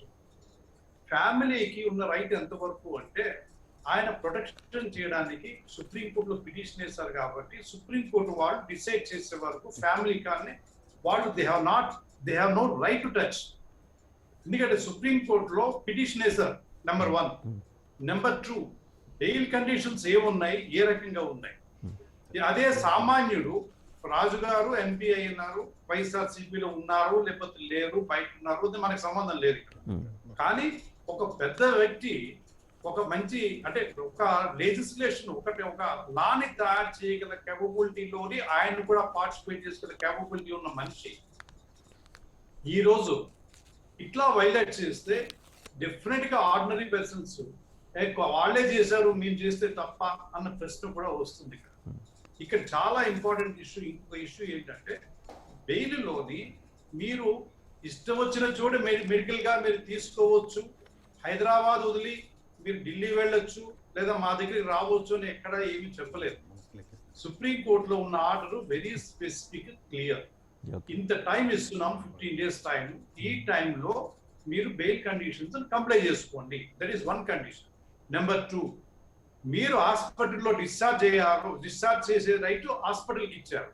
So దాని అర్థం ఏంటంటే డిశ్చార్జ్ చేయగానే నాకు నచ్చిన చోటికి నేను ఫ్రీడమ్ గా వెళ్ళిపోతాను అన్నది కాదు ఇక్కడ. ఎందుకు అంటే బెయిల్ ఉన్నది. బెయిల్ అర్థం ఏంటంటే బెయిల్ ఆర్డర్ ని కంప్లై చేసుకుంటేనే జుడిషియల్ గా మీరు రిలీజ్ అయినట్టు లెక్క. అంతవరకు మీరు జైల్లో ఉన్నట్టే. అది ప్రొసీజర్. ఈ ప్రొసీజర్ ని మీరు అడ్వకేట్ గా ఎవరు కూడా కాదనరు. అదే మనం కాదన్నాం అనుకోండి, మనం ఒక ఫెసిలిటేట్ చేస్తున్నాము మిగతా వాళ్ళకు కూడా, ఆర్డినరీ పర్సన్స్ కూడా. కాబట్టి బెయిల్ కండిషన్స్ అన్నది వైలేట్ చేయడం అనేది it is clear, number 1. Number 2, ఫ్యామిలీకి ఉన్నంత రైట్స్, ఫ్యామిలీకి ఏం రైట్స్ ఉన్నాయండి? వాళ్ళకున్న రైట్స్ హస్బెండ్ మీద ఉన్నది, పబ్లిక్ గా తీసుకురావచ్చు, చెప్పచ్చు, ఓకే, అంతవరకు వాళ్ళ రైట్స్ ఉన్నాయి. కానీ దాని అర్థం ఏంటంటే నాకు నచ్చిన చోట ఈ కోర్టులో నీవు కాకపోతే ఇంకో కోర్టులోకి వెళ్ళండి, నో డౌట్ అబౌట్ ఇట్. మీరు ఆల్రెడీ పిటిషన్ వేశారు. లీగల్ గా నేను మాట్లాడుతున్నా, I'm not by speaking any political aspects. ఇక్కడ చాలా, ఎందుకంటే we have to be very careful. Right. Conditions లోని ఎక్కడ కూడా పొరపాటు జరగడానికి వీల్లేదు. ఎందుకంటే ఇది సమతాభావంగా, ఈక్విటీగా సుప్రీంకోర్టులో కానీ ఏ కోర్టులో కానీ ఈక్విటీ ఉండాలి. అది ఆ లా అన్నది ప్రతి ఒక్కరికి అప్లై అవుతుంది. ఒకసారి లా వైలేట్ చేస్తే, లా తయారు చేసే వాళ్ళే వైలేట్ చేస్తే, ఆర్డినరీగా ఉండే వ్యక్తులు ఏం చేస్తారు? రేపు పొద్దున్న వాళ్ళు కూడా జంప్ చేస్తారు. కాబట్టి ఇక్కడ మనం ఆలోచించాల్సింది ఫ్యామిలీ కావాలి, ప్రొటెక్షన్ కావాలి, ఆయన లైఫ్ ప్రొటెక్షన్ కావాలన్నది పిటిషన్ ఆల్రెడీ సుప్రీంకోర్టులో ఉంది. నిజానికి అదే కానీ అయితే ఇక్కడ ఏమైనా హాని జరిగితే సుప్రీంకోర్టు చాలా సీరియస్ గా తీసుకుంటుంది. సో ఆమె వేసిన పిటిషన్ పెండింగ్ ఉన్నది ఆల్రెడీ.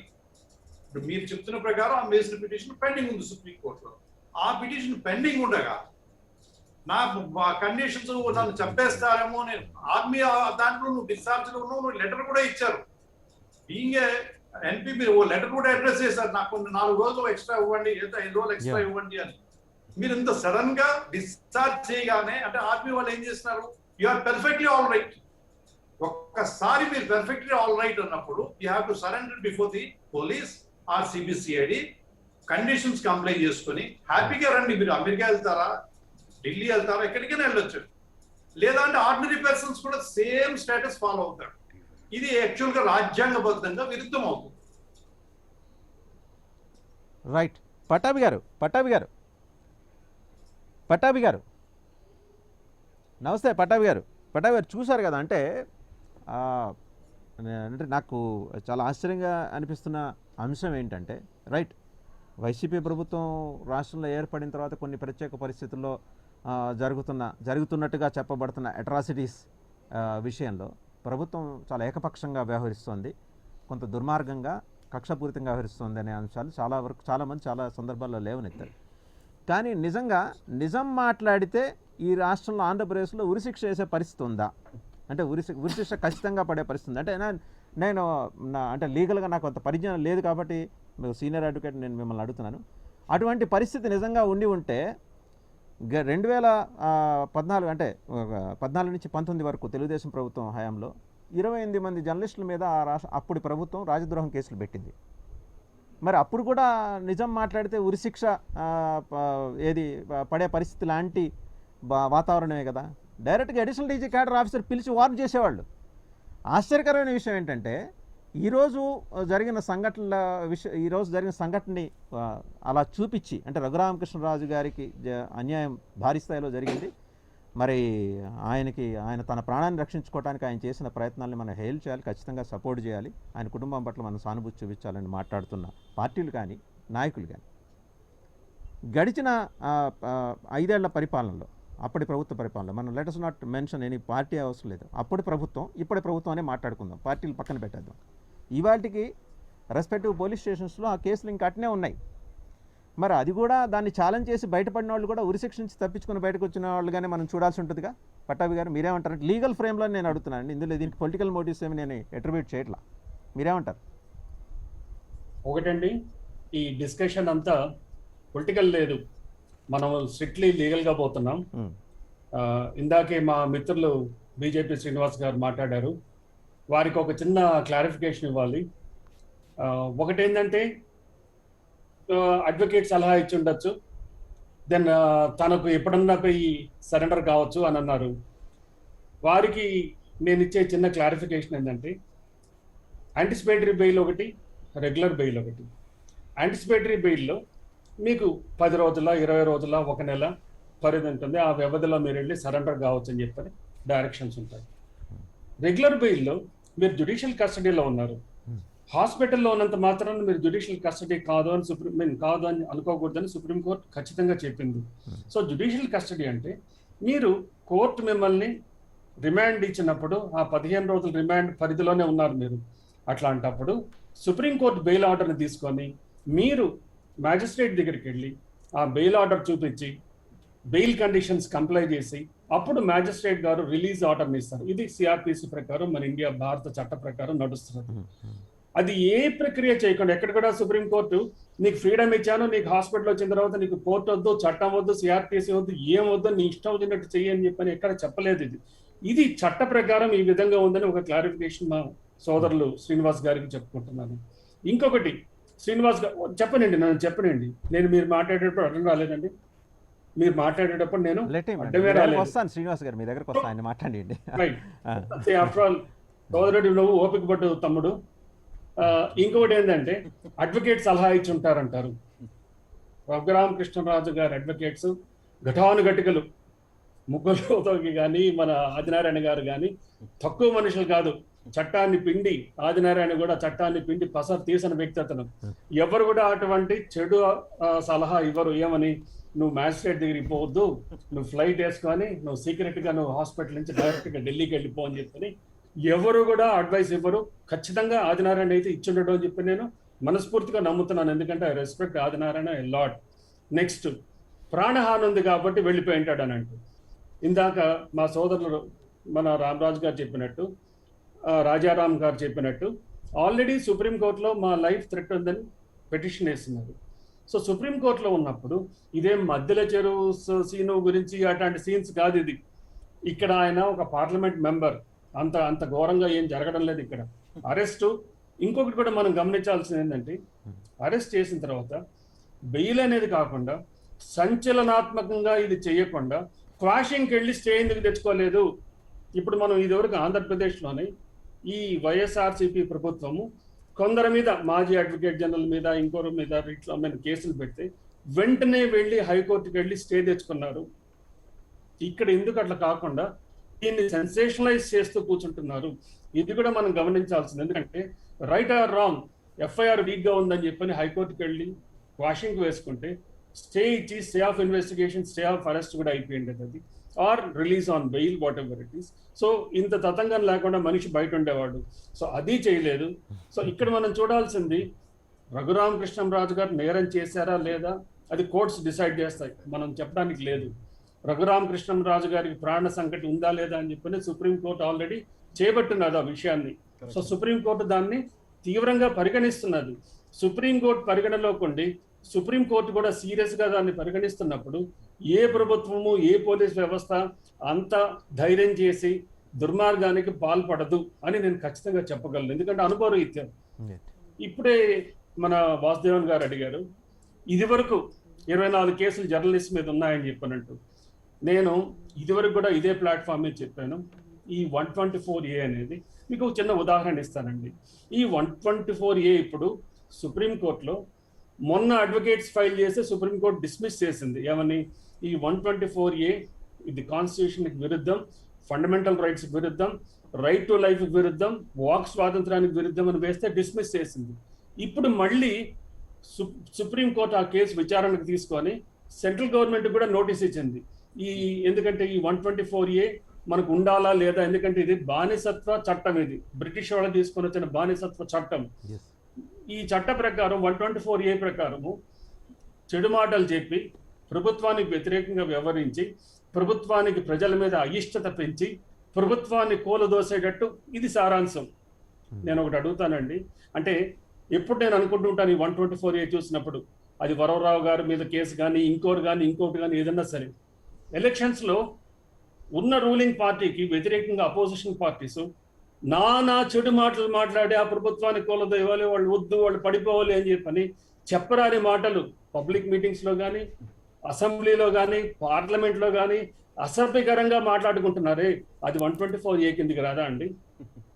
అంటే ఈ చట్టం ఎప్పుడు వచ్చిందంటే ఎలక్షన్స్ లేనప్పుడు బ్రిటిష్ వాళ్ళు మన వాళ్ళు బానిసలుగా పాలిస్తున్నప్పుడు ఈ 124A అనేది వాడారు. అది కానీ మనది ఒక డెమోక్రసీ అయ్యి మనది ఒక రాజ్యాంగం కాన్స్టిట్యూషన్ వచ్చినప్పుడు మనకు ఎలక్షన్స్ ఇన్ని ఉన్నప్పుడు ఈ రోజు మనం చూస్తున్నాం, తెలుగుదేశం వాళ్ళు కాంగ్రెస్ అని అంటున్నారు, కాంగ్రెస్ వాళ్ళు టీడీపీ అని అంటున్నారు, వైఎస్ఆర్సీపీ అని అంటున్నారు, బీజేపీ అంటున్నారు, జనసేన ఇప్పుడే మనం చూసాం. సో ఇవన్నీ ఏంటంటే ఇవి ప్రభుత్వాన్ని పడగొట్టడానికి చర్యలు. ఇవన్నీ ఇప్పుడు అపోజిషన్ పార్టీ కార్యక్రమం ఏంది? మేము గెలవలేదు కాబట్టి ఉన్న ప్రభుత్వాన్ని పడగొడతాం. అది ఏ ప్రభుత్వం కానీ, మేము అపోజిషన్ లో ఉంటే మీరు అపోజిషన్ లో ఉంటే మేము పడగొట్టడానికి ప్రయత్నిస్తూ ఉంటాం. కాబట్టి ఈ 124A అనేది హైకోర్టుకి వెళ్ళి క్వాషింగ్ చేసి ఇంత దీన్ని సెన్సేషనలైజ్ చేసి దీన్ని ఒక పెద్ద దేశంలో ఏందో ఇది దేశం అంతా మంటలు అంటుకుంటున్నదని చెప్పి ఎందుకు తీసుకురావాలండి? దెన్ ఆయన చేసింది, ఆయన ఒక పార్లమెంటేరియన్, ఆయన ఏం మాట్లాడలేదు మన వైఎస్ఆర్సీపీ మిత్రులు ఉన్నారు, వారు చెప్తారు. దాని గురించి కాదు, నువ్వు చట్టాన్ని గౌరవించి ఏ సుప్రీంకోర్టు అయితే నీకు అన్యాయం జరిగిందని నీకు బెయిల్ ఇచ్చి నిన్ను హాస్పిటల్లో పెట్టి చేస్తే నువ్వు బెయిల్ 1 lakh షూరిటీస్ అన్నప్పుడు నువ్వు ఆ సుప్రీంకోర్టు ఆ చట్టాన్ని ఆ న్యాయ వ్యవస్థని గౌరవించకుండా నీ పాటికి నువ్వు వెళ్ళిపోతే నువ్వు ఈ న్యాయ వ్యవస్థ మీదే నువ్వు ధిక్కార ప్రవర్తన అది. సో గతంలో 24 మంది జర్నలిస్ట్ మీద కేసు పెట్టినా, ఈరోజు రఘురామకృష్ణరాజు గారి మీద కేసు పెట్టినా, ఆర్ ఇంకేదన్నా కేసులు ఉన్నా కూడా ఈ 124A అనేది, ఇవి 124A అనేది కొట్టేవాళ్ళ చట్టం నుంచి సుప్రీంకోర్టు పరిగణలోకి ఉంది. సో రఘురామకృష్ణరాజు గారు ధర్మంగా న్యాయంగా ఉన్న చట్టాల ప్రకారం మ్యాజిస్ట్రేట్ దగ్గరికి పోయి తీసుకొని ఉండాల్సింది. ప్రాణ సంకటమా, ఇది మళ్ళీ ఒక సెన్సేషనలిజం ఇది. ఎందుకంటే ఆయనకు సుప్రీంకోర్టుకు కుడి వేలు మీద చిటికెన వేలు మీద ఎక్కడో ఒక హెయిర్ లైన్ ఫ్రాక్చర్ వచ్చిందని ఆయన హాస్పిటల్లో పెట్టారని. ఆ చిన్న హెయిర్ లైన్ ఫ్రాక్చర్కి హాస్పిటల్ పెడితే చంపే ప్రసక్తి వస్తుందా అంటే తెలియక అడుగుతున్నాను. ఇప్పుడు మనం చూస్తున్నాం, రోజు ఎందరో రాజకీయ వ్యక్తుల్ని జైల్లో పెడుతున్నారు. ఇప్పుడు మనం ఆంధ్రప్రదేశ్లోనే చూసాం, ఎర్రంనాయుడిని పెట్టారు, మొన్న రిలీజ్ అయినారు అచ్చెన్నాయుడు గారు, తర్వాత కొల్లు రవీంద్ర, ధూళిపాల నరేంద్ర, వీళ్ళంతా వాళ్ళు ఎవరిని కొట్టలేదు కదండి. సో నేనేమంటానంటే కొన్ని ప్రభుత్వాల్లో తప్పులు జరుగుతున్నాయి, అది తెలుగుదేశం కానీ బీజేపీ కానీ కాంగ్రెస్ కానీ వైఎస్ఆర్సీపీ కానీ సిస్టమేటిక్ గా ప్రభుత్వంలో తప్పులు జరుగుతున్నాయి. ఎందుకంటే అధికారుల అత్యుత్సాహం, ఇది అధికారుల అత్యుత్సాహంతో తప్పులు జరుగుతున్నాయి. చట్టం అనుభవం లేని అధికారులు కూడా ఉన్నారని చెప్తున్నా నేను. చట్టం అనేది అనుభవం ఉంటే చట్టరీత్యా ఏ విధంగా చేయాలని, న్యాయము శాస్త్రము ధర్మం అనేది అనుభవం ఉంటే ఇట్లాంటి అరాచకాలు ఇట్లాంటి పొరపాట్లు జరగవండి. ఇది కేవలం టు ప్లీజ్ ద మాస్టర్ అంటారు. సో గురువు గారిని మెప్పించడానికి చేసే తప్పు పనులే ప్రతి ఒక్క గవర్నమెంట్ లో జరుగుతున్నాయి. సో వీటి గురించి 24 కేసులు ఉన్నాయన్నారు. ఎందుకంటే మీరు హైకోర్టుకి పోయి క్వాషింగ్ అడగలేదు? Right. జర్నలిస్టులు కూడా హైకోర్టుకి వెళ్ళి క్వాష్ చేసేసి ఉండొచ్చు. ప్రభుత్వాలు చేస్తారా అంటే ఏ ప్రభుత్వం కూడా చేస్తుంది. ఎందుకంటే గవర్నమెంట్ సీఎం పర్సనల్ గా కూర్చొని వీళ్ళ మీద కేసు పెట్టి వాళ్ళ మీద కేసు పెట్టని ప్రైమ్ మినిస్టర్ కానీ సీఎం కానీ చెప్పరు. అధికారులు అత్యుత్సాహంగా చేస్తారు ఇది. దీనికి న్యాయ వ్యవస్థ ఉంది. న్యాయ వ్యవస్థను గౌరవించుకొని మనం క్వాషింగ్కి వెళ్ళి క్వాషింగ్ తీసుకురావచ్చు. సో నేను చెప్పేది ఏంటంటే ఈ సెన్సేషనలిజం మానేసి రఘురామకృష్ణరాజుకు బెయిల్ వచ్చింది కాబట్టి చట్టాన్ని గౌరవించి న్యాయ వ్యవస్థను గౌరవించి కోర్టుకు వెళ్ళి బెయిల్ ఆర్డర్ తీసుకోవాలి. రిలీజ్ ఆర్డర్ తీసుకుంటేనే చట్టాన్ని గౌరవించిన పరిస్థితి వస్తుంది. ఇప్పుడు ఆంధ్రప్రదేశ్ ప్రభుత్వం కానీ దీన్ని సుప్రీంకోర్టుకు తీసుకొని పోయి అయ్యా ఈ విధంగా ఇతను మీ ఆర్డర్ని ఉల్లంఘించాడు, ఈ విధంగా చట్టాన్ని ఉల్లంఘించాడు అని అంటే తప్పక అతని మీద కంటెంప్ట్ యాక్షన్ తీసుకోవచ్చు. అంటే పట్టాభి గారు ఇక్కడ ఒక సందేహం, అంటే ఆంధ్రప్రదేశ్ ప్రభుత్వం వెళ్తే గానీ సుప్రీంకోర్టు ఈ అంశాన్ని పరిగణలోకి తీసుకోదా, లేదా తనంతట తాను సుమోటోగా తీసుకునే అవకాశం ఉందా? సుమోటో కూడా తీసుకోవచ్చు అండి. అంటే సుప్రీంకోర్టుకి ఇది తెలియాలి కదా. ఇప్పుడు ఆయన సరెండర్ కాకుండా ఇప్పుడు మీరు ఈ చర్చ వల్ల కానీ రేపు వచ్చే వార్తలో కానీ తెలుస్తుంది. అప్పుడు సుప్రీంకోర్టు కానీ తెలిస్తే ఎట్లా ఈ డిస్కషన్ కి వస్తుంది. ఇది ఈ డిస్కషన్ కి వచ్చినప్పుడు నువ్వు మ్యాజిస్ట్రేట్ ఆర్డర్ దగ్గర నువ్వు మా సుప్రీంకోర్టు బెయిల్ ఆర్డర్ మ్యాజిస్ట్రేట్ దగ్గర నువ్వు సబ్మిట్ చేసి రిలీజ్ ఆర్డర్ తీసుకోకుండా నువ్వు ఎట్లా బయటకు వస్తావని చెప్పని ప్రసక్తి వస్తుంది. అది కంపల్సరీగా. కానీ బాధ్యతతో ఆంధ్రప్రదేశ్ ప్రభుత్వం కూడా దీన్ని సుప్రీంకోర్టు నోటీస్ తీసుకోవాల్సిన అవసరం ఉంది. లేకపోతే ఏమవుతుందంటే ఆంధ్రప్రదేశ్ ప్రభుత్వం ఈయన చర్యలన్నింటినీ కూడా కండోన్ చేసినట్టు వస్తుంది. అంటే ఆయన క్షమించి వదిలేసినట్టు వస్తుంది. దాని గురించి ఇక్కడ వ్యక్తిగతంగా కాదు, చట్టాన్ని గౌరవించారా లేదా అని చూడాలి. ఎవరన్నా సరే ఒక చట్టంగా సుప్రీంకోర్టు ఒక ఆర్డర్ ఇచ్చినప్పుడు సిఆర్పిసి ప్రకారం పోలీసు కానీ మ్యాజిస్ట్రేట్ కానీ వాళ్ళకి నువ్వు సరెండర్ అయ్యి బెయిల్ తీసుకోవాల్సిన అవసరం ఉన్నప్పుడు నువ్వెంత అన్నట్టు అట్లాంటప్పుడు నీకు చట్టం మీద రాజ్యాంగం మీద నమ్మకం లేదు నీకు. అయితే పట్టాభి గారు ఇక్కడ ఇంకొక ప్రశ్న. పట్టాభి గారు ఓకే, ఆయన ఎంపీ, ఆయనకు అఫోర్డబిలిటీ ఉంది, ఆయన చార్టర్ ఫ్లైట్ పెట్టుకోగలిగారు, వెళ్ళారు, ఆర్మీ హాస్పిటల్లో జాయిన్ అయ్యారు, తన సొంత ఎక్స్పెన్సెస్ అన్ని పెట్టుకున్నారు. ఇటువంటి పరిస్థితి నాకు బొలిశెట్టి శ్రీనివాస్ గారు చాలా వ్యాలిడ్ పాయింట్ రైజ్ చేశారు. ఇటువంటి పరిస్థితి మీకు వస్తే మీరు ఇవన్నీ చేసుకుంటానికి ఒక సామాన్యుడికి లేకపోతే ఒక మధ్యతరగతి వాడికి ఇన్ని వెసులుబాట్లు, ఇన్ని అవకాశాలు ఉంటాయి. అంటే subject to the condition purse permit చేయాలి కదండి. సామాన్యుడికి ఇంత న్యాయం జరిగే అవకాశం ఉంటుందా? పర్సు పర్మిటే కాదండి. ఇప్పుడు ఒక స్పెషల్ చార్టర్డ్ ఫ్లైట్ వచ్చిందంటే ministry of civil aviation permission తీసుకోవాలి, director of civil aviation permission తీసుకోవాలి, ఎయిర్పోర్ట్ అథారిటీ బేగంపేట ఎయిర్పోర్ట్ లో పర్మిషన్ తీసుకోవాలి, ఢిల్లీ ల్యాండింగ్ కు పర్మిషన్ తీసుకోవాలి. సో ఇవన్నీ కూడా కేంద్ర ప్రభుత్వం కంట్రోల్లో ఉన్నాయి. ఇవి అంటే ఇది రాజకీయం కాదు, వాస్తవంగా లీగల్ గా తీసుకుంటే ఇది రాష్ట్ర ప్రభుత్వం తెలంగాణ కానీ ఆంధ్రప్రదేశ్ కానీ వాళ్ళ కంట్రోల్లో లేవు ఎయిర్పోర్ట్స్ కానీ అంతా. అందులో Begumpet airport is not a civilian airport, అది specific military purpose and VIP purposes కానీ ఇప్పుడు వాడుతున్న బేగంపేట ఎయిర్పోర్ట్. సో అటువంటి మిలిటరీ ఎక్స్క్లూజివ్ పర్పసెస్ వాడుతున్న బేగంపేట ఎయిర్పోర్ట్ లో నువ్వు ఒక చార్టర్డ్ ఫ్లైట్ తీసుకున్నావంటే director general of civil aviation permission ఉండాలి, టేక్ ఆఫ్ కానీ అక్కడ ఢిల్లీలో ల్యాండింగ్ కానీ. కాబట్టి ఇది కేంద్ర ప్రభుత్వ అనుమతి లేనిదే వచ్చే ప్రసక్తి లేదు. దీని వెనకాల ఎవరున్నారు అనేది రేపు నిజాలు బయటపడతాయి. సో మనం చూడాల్సింది ఏంటంటే ఇది ప్రీ ప్లాన్డ్ అంటాం. It was well organised and well executed. Ultimately ఏమైందంటే with all respect Andhra Pradesh police వ్యవస్థని ఫూల్స్ చేశారు. ఎందుకంటే చట్టాన్ని ఆంధ్రప్రదేశ్ పోలీస్ వ్యవస్థని ఫూల్స్ చేశారు. ఇప్పుడు దేశం ఇప్పుడు ఇందాక ఎవరో చెప్తున్నారు నీరవ్ మోడీ లేకపోతే విజయ్ మాల్యా అని అంటూ, వాళ్ళతో సంబంధం లేదు. వాళ్ళు దేశాన్ని వదిలిపోయినారు, వాళ్ళది వేరే పరిస్థితి. ఇక్కడ వాళ్ళు బెయిల్ మీద ఉన్నారు, ఆర్ కేసు ఇన్వెస్టిగేషన్ అరెస్ట్ ప్రసక్తి లేదు, అరెస్ట్ తప్పించుకొని వెళ్ళిపోయినారు. ఇక్కడ అరెస్ట్ లో ఉన్నాడు అతను, ఈస్ ఇన్ జ్యుడిషియల్ కస్టడీ. నువ్వు జ్యుడిషియల్ కస్టడీలో ఉన్నప్పుడు కోర్టు స్వాధీనంలో ఉన్న వ్యక్తివి కాబట్టి వాళ్ళకి ఎటువంటి పొత్తు పోలిక లేదు. నువ్వు కోర్ట్ కస్టడీలో ఉన్న వ్యక్తి అంటే జైల్లో నుంచి తప్పించుకోపోయిన దానికి సమానం అండి. యూఆర్ ఎ ఫ్యూజిటివ్, జైల్లో నుంచి తప్పించుకోపోయినాడు నువ్వు. కాబట్టి వాళ్ళతో పోల్చడానికి లేదు. ఇది అసాధారణ పరిస్థితి మన దేశంలో. చట్టాన్ని అవహేళన చేస్తూ, చట్టాలని ఎగతాళి చేస్తూ, చట్టాలను చులకన చేస్తున్న పరిస్థితి ఇది. దీనికి సుప్రీంకోర్టు ఏముంటుందో చూడాలి, ఆంధ్ర ప్రభుత్వం ఏ విధంగా స్పందిస్తుందో చూడాలి. రైట్. రాజారాం గారు అనదర్ క్వశ్చన్ అండి ఇక్కడ. అంటే ఇక్కడ డిఫెన్స్ హాస్పిటల్ అంటే మిలిటరీ హాస్పిటల్లో ఈ మొత్తం వ్యవహారం జరిగింది కాబట్టి, అంటే ప్రత్యేకించి ఇందాక మనం ప్రస్తావన చేసుకున్నాం, ఆ లెటర్ బయటకు లీక్ అవటం, బ్రిగేడియర్కి రాసిన లెటర్ బయటికి లీక్ అయిన కారణంగా జనరల్గా డిఫెన్స్లో చాలా నిశ్చితంగా సునిశ్చితంగా వాళ్ళు ఎగ్జామిన్ చేస్తారు ఏ కేసెస్ అయినా. అంటే చట్టపరంగా చాలా చాలా స్ట్రింజెంట్గా ఉంటారు. మరి దాన్ని ఒక ఉల్లంఘనగా డిఫెన్స్ హెడ్ క్వార్టర్స్ చూసే అవకాశం ఉందా? అంటే ఒక బ్రిగేడియర్కి రాసిన లెటర్ లీక్ అవుతాను అంటే ఒక అధికారిక రహస్యం కింద లెక్క, టెక్నికల్గా మాట్లాడుకుంటే వాళ్ళ భాషలో. ఆ అధికారిక రహస్యం లీక్ అయిన దానికి బాధ్యత ఎవరు తీసుకోవాల్సి ఉంటుంది ఆసుపత్రిలో?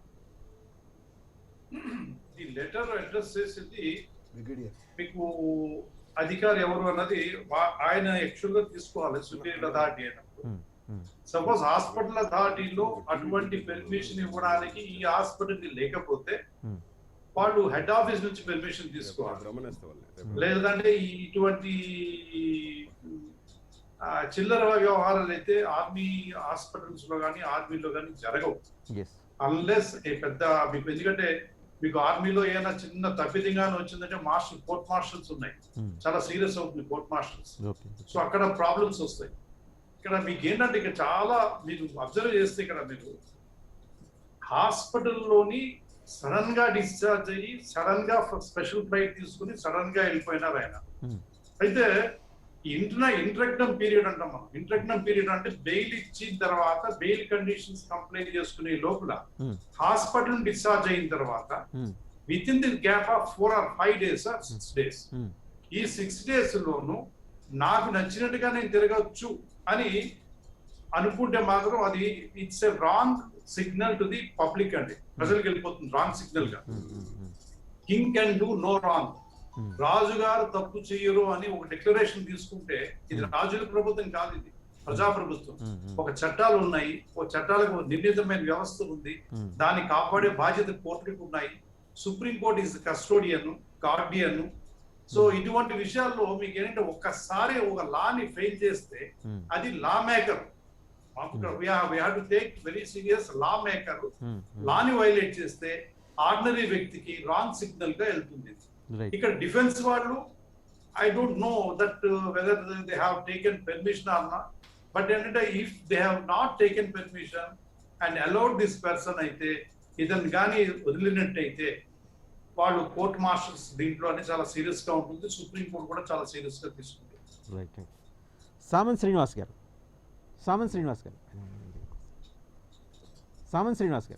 వాసుదేవన్ గారు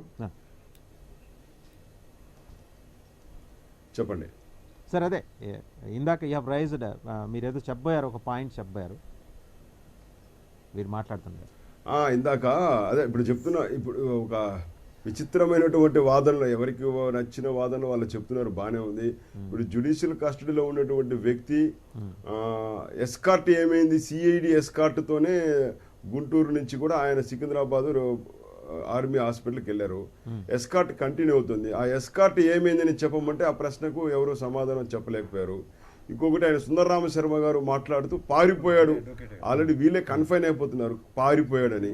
నేను చెప్పాను, ఏదైనా అండర్ ట్రయల్ ప్రిజనరు లేదంటే జ్యుడిషియల్ కస్టడీలో ఉన్నటువంటి వ్యక్తి బెయిల్ అప్లికేషన్స్ కంటిన్యూగా ఫైల్ చేసే సమయంలో బెయిల్ ఆర్డర్ వచ్చిన తర్వాత దాన్ని ఇంకా ఫుల్ఫిల్ చేయనటువంటి సమయంలో అడ్వకేట్ మాట కాకుండా ఇంత ఎక్స్పర్టైజ్ అయినటువంటి అడ్వకేట్స్ యొక్క సలహా వినకుండా సొంతంగా ఆయన ప్రమాదం కొని తెచ్చుకుంటాడు. ఎందుకంటే ఒకవేళ బెయిల్ కండిషన్స్ కానీ వైలేట్ చేస్తే it is deemed to bail application to be cancelled. ఆ బెయిల్ అప్లికేషన్ అయితే కండిషన్స్ వైలేట్ చేస్తే ఆటోమేటిక్గా బెయిల్ క్యాన్సిల్ అయిపోతుంది. బెయిల్ క్యాన్సిల్ అయిపోతే జ్యుడిషియల్ కస్టడీలోకి వెళ్ళిపోవాల్సి వస్తుంది. ఆ ప్రమాదాన్ని ఆ మాత్రం అడ్వకేట్స్ ఆయనకి అలర్ట్ చేయకుండా పోతారా, లేదంటే అంతటి ప్రమాదాన్ని కూడా తెగించి ప్రమాదాన్ని కోరి తెచ్చుకుంటాడనేటువంటి అంత బాధ్యత రాహిత్యంగా ఉంటాడనేసి ఎవరు అనుకోరు.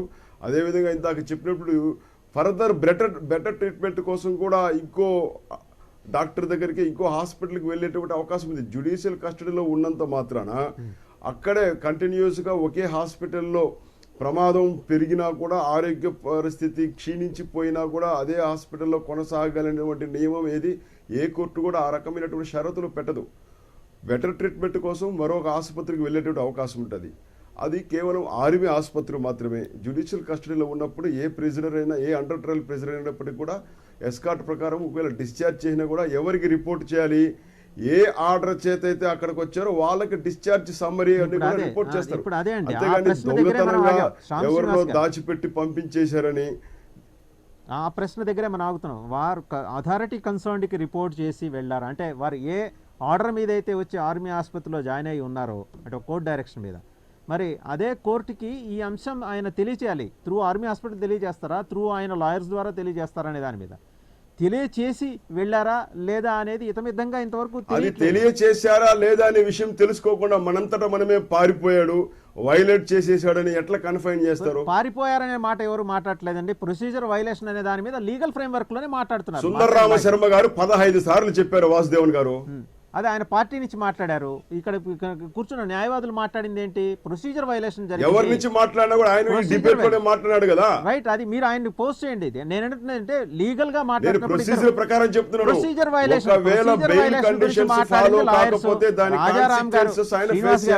రాజారాం గారు, పట్టాభి గారు చాలా స్పష్టంగా వాళ్ళు సీనియర్ అడ్వకేట్స్ వాళ్ళు చెప్పారు. ప్రొసీజర్ వైలేషన్ జరిగిందని మాత్రం వాళ్ళు చెప్తున్నారు. ఎందుకంటే బియాండ్ లీగల్ ఫ్రేమ్ వాళ్ళే మాట్లాడలా.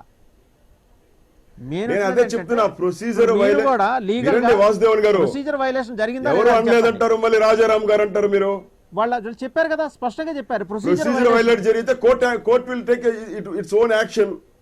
అంటే court action procedure bail application order violate చేస్తే ఖచ్చితంగా కోర్టు యాక్షన్ తీసుకుంటది. అంటే లీగల్ ఎక్స్పర్ట్ గా ప్రొసీజర్ వైలేషన్ మీరు అంగీకరిస్తారా?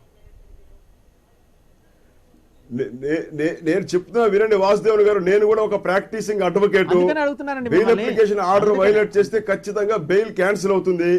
ఈ విషయాన్ని వాళ్ళ అడ్వకేట్స్ అడ్వైస్ చేయకుండా ఉంటారని మనం అనుకోవడం ఎందుకు? మనం అనుకోవటం లేదండి. డిశ్చార్జ్ చేస్తున్నట్టు కన్సర్న్ అథారిటీస్ కి రిపోర్ట్ చేయకుండా పారిపోయాడు అనేటువంటి మాట ఎట్లా కన్ఫైన్ చేస్తాము? దీని వెనుక హిడెన్ అజెండాతో లేనిపోని ఉద్దేశాలు ఈ రోజు ఈ ఆంధ్రప్రదేశ్ లో విచిత్రమైనటువంటి పరిస్థితి ఉంది.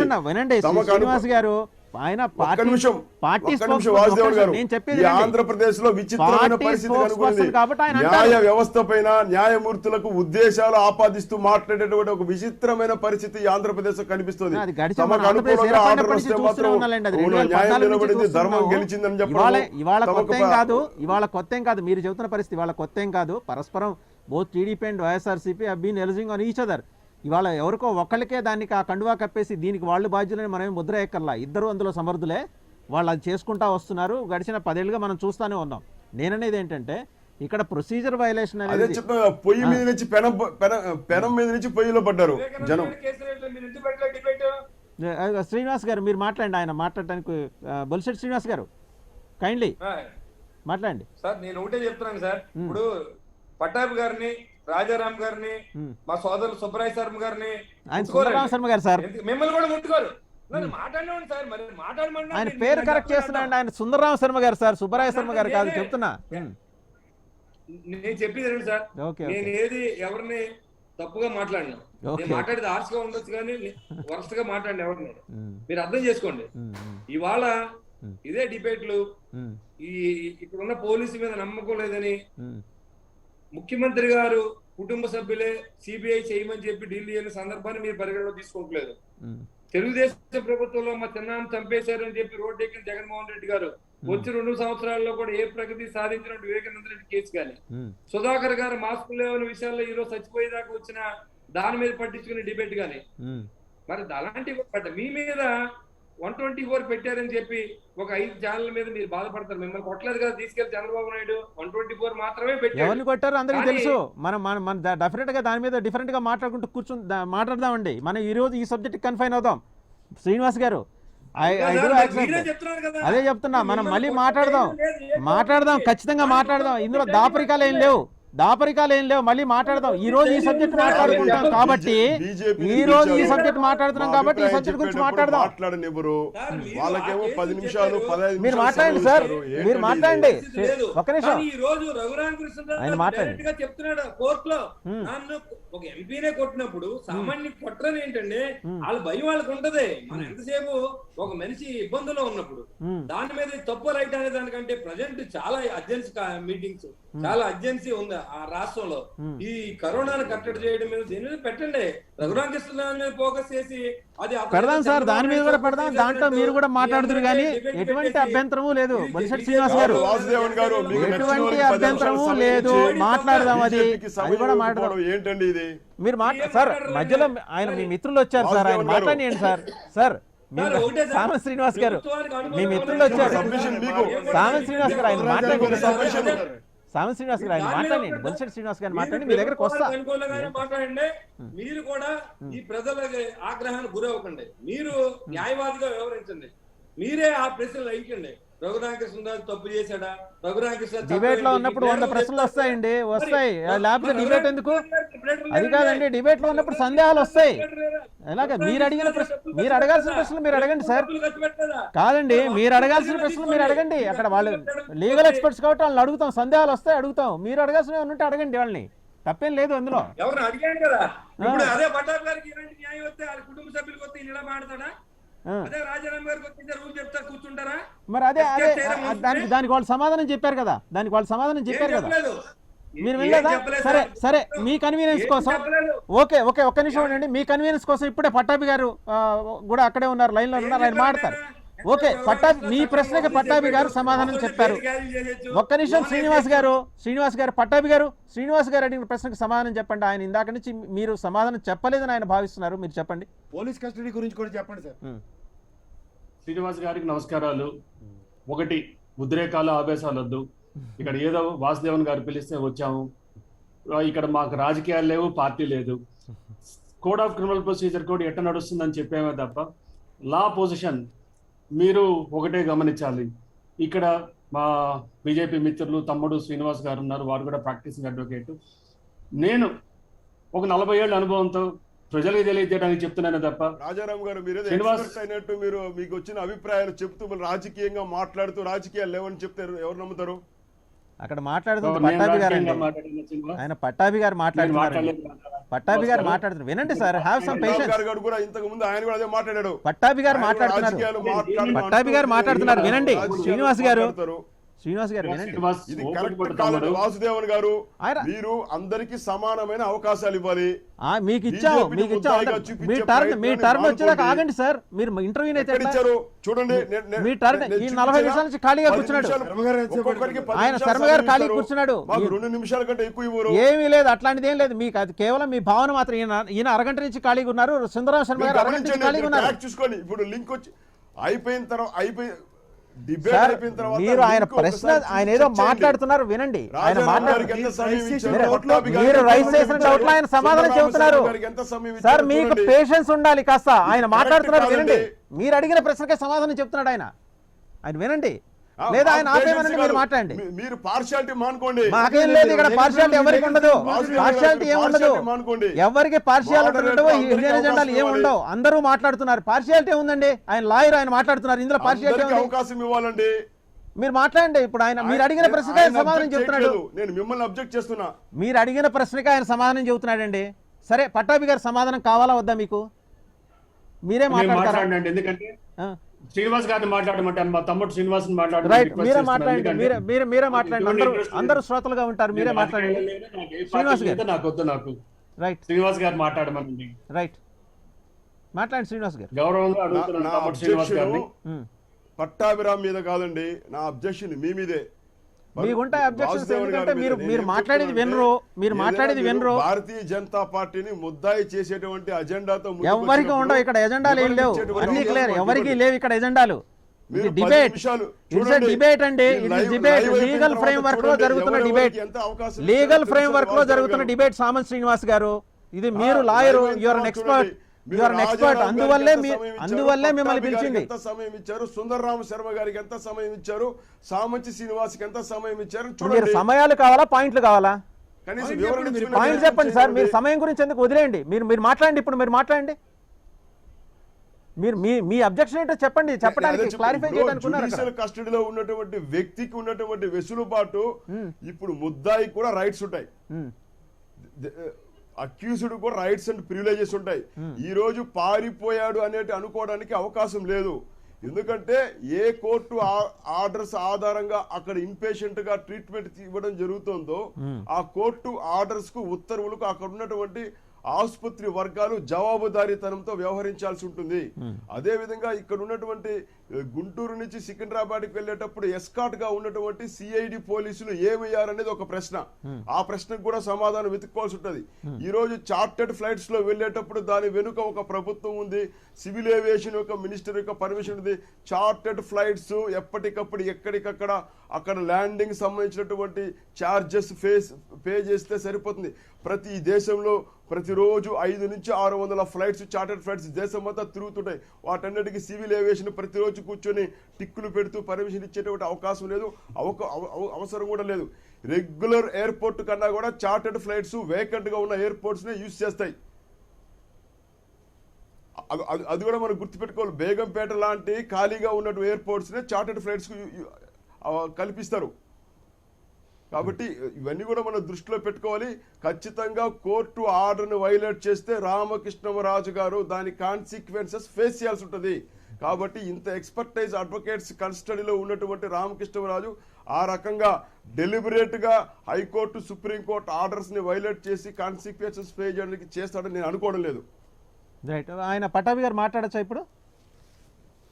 ఓకే పటాభి గారు, ఆయన కంప్లీట్ చేశారు, మీరు మాట్లాడచ్చండి. ఆఫ్ కోర్స్ శ్రీనివాస్ గారు చెప్పింది నేను పూర్తిగా గౌరవిస్తాను. ఎందుకంటే వారి అభిప్రాయం వారు చెప్తున్నారు, దాని గురించి ఎటువంటి అభ్యంతరం లేదు. ఎందుకంటే ఈ డిస్కషన్ అనేది మీరు నన్ను పిలిచింది చట్టరీత్యా చట్ట పరిధిలో మాట్లాడమన్నారు, అయిపోయింది. ఒక చిన్న క్లారిఫికేషన్ ఏంటంటే ఏ చార్టెడ్ ఫ్లైట్ అయినా కూడా air space, air route chart చేయాలండి. ఆ ఎయిర్ స్పేస్, ఎయిర్ రూట్ అనేది ఫ్లైట్ పాత్ అంటారు. ఆ ఫ్లైట్ పాత్ అనేది director general of civil aviation permission ఇస్తే కానీ అక్కడి నుంచి వస్తే కానీ రాదండి. My friend can easily verify that. I will remain subject correction Srinivas. So అది వదిలేస్తాను. నెక్స్ట్ మన బొలిశెట్టి శ్రీనివాస్ గారు అడిగినట్టు నేను చెప్పిందల్లా అయ్యా చట్టం ఇది, ఆయనకు ప్రాణ సంకటం ఉందా లేదా, నేను ఈ పరిస్థితుల్లో ఉన్నా కూడా నేను కూడా చట్టానికి లోపడి ఉండాల్సిందే తప్ప నేను చట్టాన్ని అతిక్రమించి ఉండలేను. చట్టానికి ఎవరన్నా సరే, ఇప్పుడు మీకు ఒక ఉదాహరణ ఇస్తారు. రాజ్యం పదవిలో అధికారంలో ఉన్న ప్రభుత్వం అపోజిషన్ కానీ లేకపోతే వాళ్ళని మామూలుగా వేధించడం సర్వసాధారణం. ఆ రోజుట్లో అంత పెద్ద దేశ నాయకుడు ఎన్టీ రామారావు గారిని కాంగ్రెస్ ప్రభుత్వం, చెన్నారెడ్డి గారి ప్రభుత్వం శత విధాలా ఏడిపించింది. ఇంత అంత కాదు, ఆయన కుటుంబం హరికృష్ణని విపరీతంగా ఏడిపించింది. సో ఇవన్నీ ఏంటంటే నడుస్తుంటాయి, రాజకీయాల్లో నడుస్తుంటాయి. నేను దాన్ని సమర్థించడం లేదు. కానీ ఆ పరిస్థితుల్లో కూడా ఎన్టీ రామారావు గారు కోర్టుని ఆశ్రయించారే కానీ ఎక్కడ కూడా కోర్టుని ధిక్కరించలేదు. ఆయనకున్న అడ్వైజర్స్ కానీ ఏదైనా సరే నువ్వు ఈ విధంగా వెళ్ళిపో అని చెప్పలేదు. నేను కానీ మా ఫ్రెండ్ రాజారాం కానీ నేనిద్దరు చెప్పుకునేది ఏంటంటే చట్టరీత్యా బెయిల్ ఆర్డర్ ఇస్తే, సుపీరియర్ కోర్టు బెయిల్ ఆర్డర్ ఇస్తే bail executing court is magistrate. ఇంకొకటి జ్యుడిషియల్ ఆర్డర్ ఉన్నప్పుడు సుప్రీంకోర్టు సెట్ నువ్వు మిలిటరీ హాస్పిటల్కి పో అన్నారు. మిలిటరీ హాస్పిటల్లో ఆయన ట్రీట్మెంట్ ఎక్స్టెండ్ చేసుకున్నారా లేదా, ఉన్నంత వరకు మిలిటరీ హాస్పిటల్లో ఉన్నారు. సపోజ్ మిలిటరీ హాస్పిటల్ కాదు, నాకు ఇంకా all India institute of medical sciences are ఢిల్లీలో మిలిటరీ హాస్పిటల్ ఉన్నప్పుడు సుప్రీంకోర్టు ఆయనకి ఏదైతే ఇక్కడ సికింద్రాబాద్ మిలిటరీ హాస్పిటల్లో ఉండు అని ఆర్డర్ ఇచ్చిందో మళ్ళీ సుప్రీంకోర్టుకి అప్లై చేసుకొని మోడిఫికేషన్ ఆఫ్ ఆర్డర్ అని చెప్పి తీసుకొని then only you can go. Because మళ్ళీ నేను చెప్తున్నాను, ఆయన జ్యుడిషియల్ కస్టడీలో ఉన్నారు. ఆయన అడ్వకేట్లు ఏం సలహా ఇచ్చారు అది కూడా నేను మాట్లాడను, ఎందుకంటే అందరు అక్కడ మేధావులు, పెద్దవాళ్ళు, నేను గౌరవించుకుంటాను. ఇందులో వాళ్ళలో ఒకటి నాకు అత్యంత సన్నిహితుడు, నేను చాలా ప్రాణంగా గౌరవించుకుంటాను ఆయన్ని. ఇక్కడ క్వశ్చన్ అలా ఏంటంటే చట్టరీత్యా ఏ కోర్టు అయితే అతని ఫలానా హాస్పిటల్లో జాయిన్ కమ్మనిందో ఆ కోర్టు నుంచి అతను పర్మిషన్ తీసుకొని తప్పక సుపీరియర్ మెడికల్ ఫెసిలిటీకి పోవచ్చు. కానీ నా ఇష్టం వచ్చినట్టు నేను వెళ్ళిపోతాను అంటే అది చట్టం ఒప్పుకోదు అని చెప్పుకొని వచ్చాను. అంతకుమించి నేను ఆ పరిస్థితిలో ఉంటానా, ఇంకొకరు ఆ పరిస్థితిలో ఉంటారంటే దానికి నేనేం జవాబు చెప్పలేను. నేను కాదు, అది ఎవరన్నా సరే, ఎంత పెద్ద వ్యక్తి అయినా కూడా చట్టం is very clear. No one is above law. Law is applicable to all. So law అనేది criminal procedure code. In fact supreme court ఈ కేసులో ముకుల్ రోహతగి ఈయన మెంబర్ ఆఫ్ పార్లమెంటు ఆయన కొట్టారు అని అన్నప్పుడు సుప్రీంకోర్టు ఏమనిందంటే మెంబర్ ఆఫ్ పార్లమెంట్ కాదు, ఏ వ్యక్తికి కూడా కాకూడదు, ఇది వ్యక్తికి సంబంధించింది, స్టేటస్ సంబంధించి కాదు అని చెప్పన్నారు. కాబట్టి లా అనేది సర్వసామాన్యులకి, అది ఎవరన్నా సరే, ఒక వ్యక్తికి అన్యాయం జరిగితే చట్టం కాపాడుతుంది. ఏ విధంగా కాపాడుతుందంటే, అరెస్ట్ అయితే బెయిల్, అరెస్ట్ కాకపోతే యాంటిసిపేటరీ బెయిల్. అరెస్ట్ అయితే జ్యుడిషియల్ కస్టడీ, జ్యుడిషియల్ కస్టడీలో ఇప్పుడు హైకోర్టు ఆర్డర్ ఇస్తుందండి. మా మిత్రులు శ్రీనివాస్ గారికి చక్కగా తెలిసి ఉంటుంది ఈ సంగతి. హైకోర్టు బెయిల్ ఆర్డర్ కానీ district sessions court bail order ఇచ్చినప్పుడు ఆ బెయిల్ కాపీ తీసుకొని, బెయిల్ ఆర్డర్ కాపీ తీసుకొని మ్యాజిస్ట్రేట్ కోర్టుకు తీసుకొని పోతే అప్పుడు మ్యాజిస్ట్రేట్ కోర్టు ఆ కండిషన్స్, షూరిటీసా, పర్సనల్ బాండా, క్యాష్ డిపాజిటా, వాట్ ఎవర్ ఇట్ ఈస్, అది చేసి అప్పుడు రిలీజ్ ఆర్డర్ ఇస్తుంది. ఇక్కడ ఆ ప్రక్రియ జరగలేదు అని చెప్పుకొని వచ్చామే తప్ప ఇక్కడ ఎవరిని మేము సమర్థించడం లేదు, ఎవరిని మేము తప్పు పట్టడం లేదు. ఆన్ ద అదర్ హ్యాండ్ తప్పు పెట్టానంటే ఆంధ్రప్రదేశ్ ప్రభుత్వ పోలీస్ వ్యవస్థ, ఆంధ్రప్రదేశ్ ప్రభుత్వ సిఐడి వ్యవస్థ, ఆంధ్రప్రదేశ్ ప్రభుత్వ ఇంటెలిజెన్స్ వ్యవస్థనే నేను వైఫల్యం అని చెప్పాను నేను. సో ఇది రాజకీయం కాదు, ఇది మేము చూస్తున్న పరిస్థితుల్లో ఖచ్చితంగా చెప్పాము. ఇది ఇప్పుడు వైఎస్ఆర్సీపీ అడ్వకేట్ గారు ఏం మాట్లాడారో దానికి మేము జవాబు చెప్పలేము, ఆర్ ఇంకొకరు ఏం పార్టీ మాట్లాడారో మేము జవాబు చెప్పలేము. లీగల్గా మాకున్న అనుభవంతో, దశాబ్దాల అనుభవంతో పెద్ద పెద్ద కేసులు చేసిన తర్వాత ఈ విధంగా చట్టం ఉంటుందని చెప్పామే తప్ప దీంట్లో మాకు వ్యక్తిగతంగా ఎవరు కూడా దయచేసి ఏమీ పులమొద్దు. ఎస్పెషల్లీ బొల్లిశెట్టి శ్రీనివాస్ గారికి నా గౌరవ విజ్ఞప్తి ఏంటంటే, అయ్యా మమ్మల్ని పర్సనల్గా అటాక్ చేయవద్దు please, that's all. Thank you. Prasad గారు. అంటే ఇక్కడ పెద్దలు పటాభి గారును రాజారాం గారు చెప్తున్న దాంట్లో ఏ కోర్టు అయితే నీకు రక్షణ ఇచ్చిందో ఆ కోర్టునే నువ్వు ఇవాళ ఇండైరెక్ట్గానో డైరెక్ట్గానో మిస్లీడ్ చేసిన కాన్సెప్ట్ డ్రైవ్ అవుతుంది. నిజంగా దగ్గర శ్రీనివాస్ గారు చెప్పినట్టు, సామంత్ శ్రీనివాస్ గారు చెప్తున్నట్టు, కోర్టు పరిధిలో వాళ్ళ విజ్ఞతలు, వాళ్ళ ఇవి, we are not here to debate on their capabilities and their ad sticks.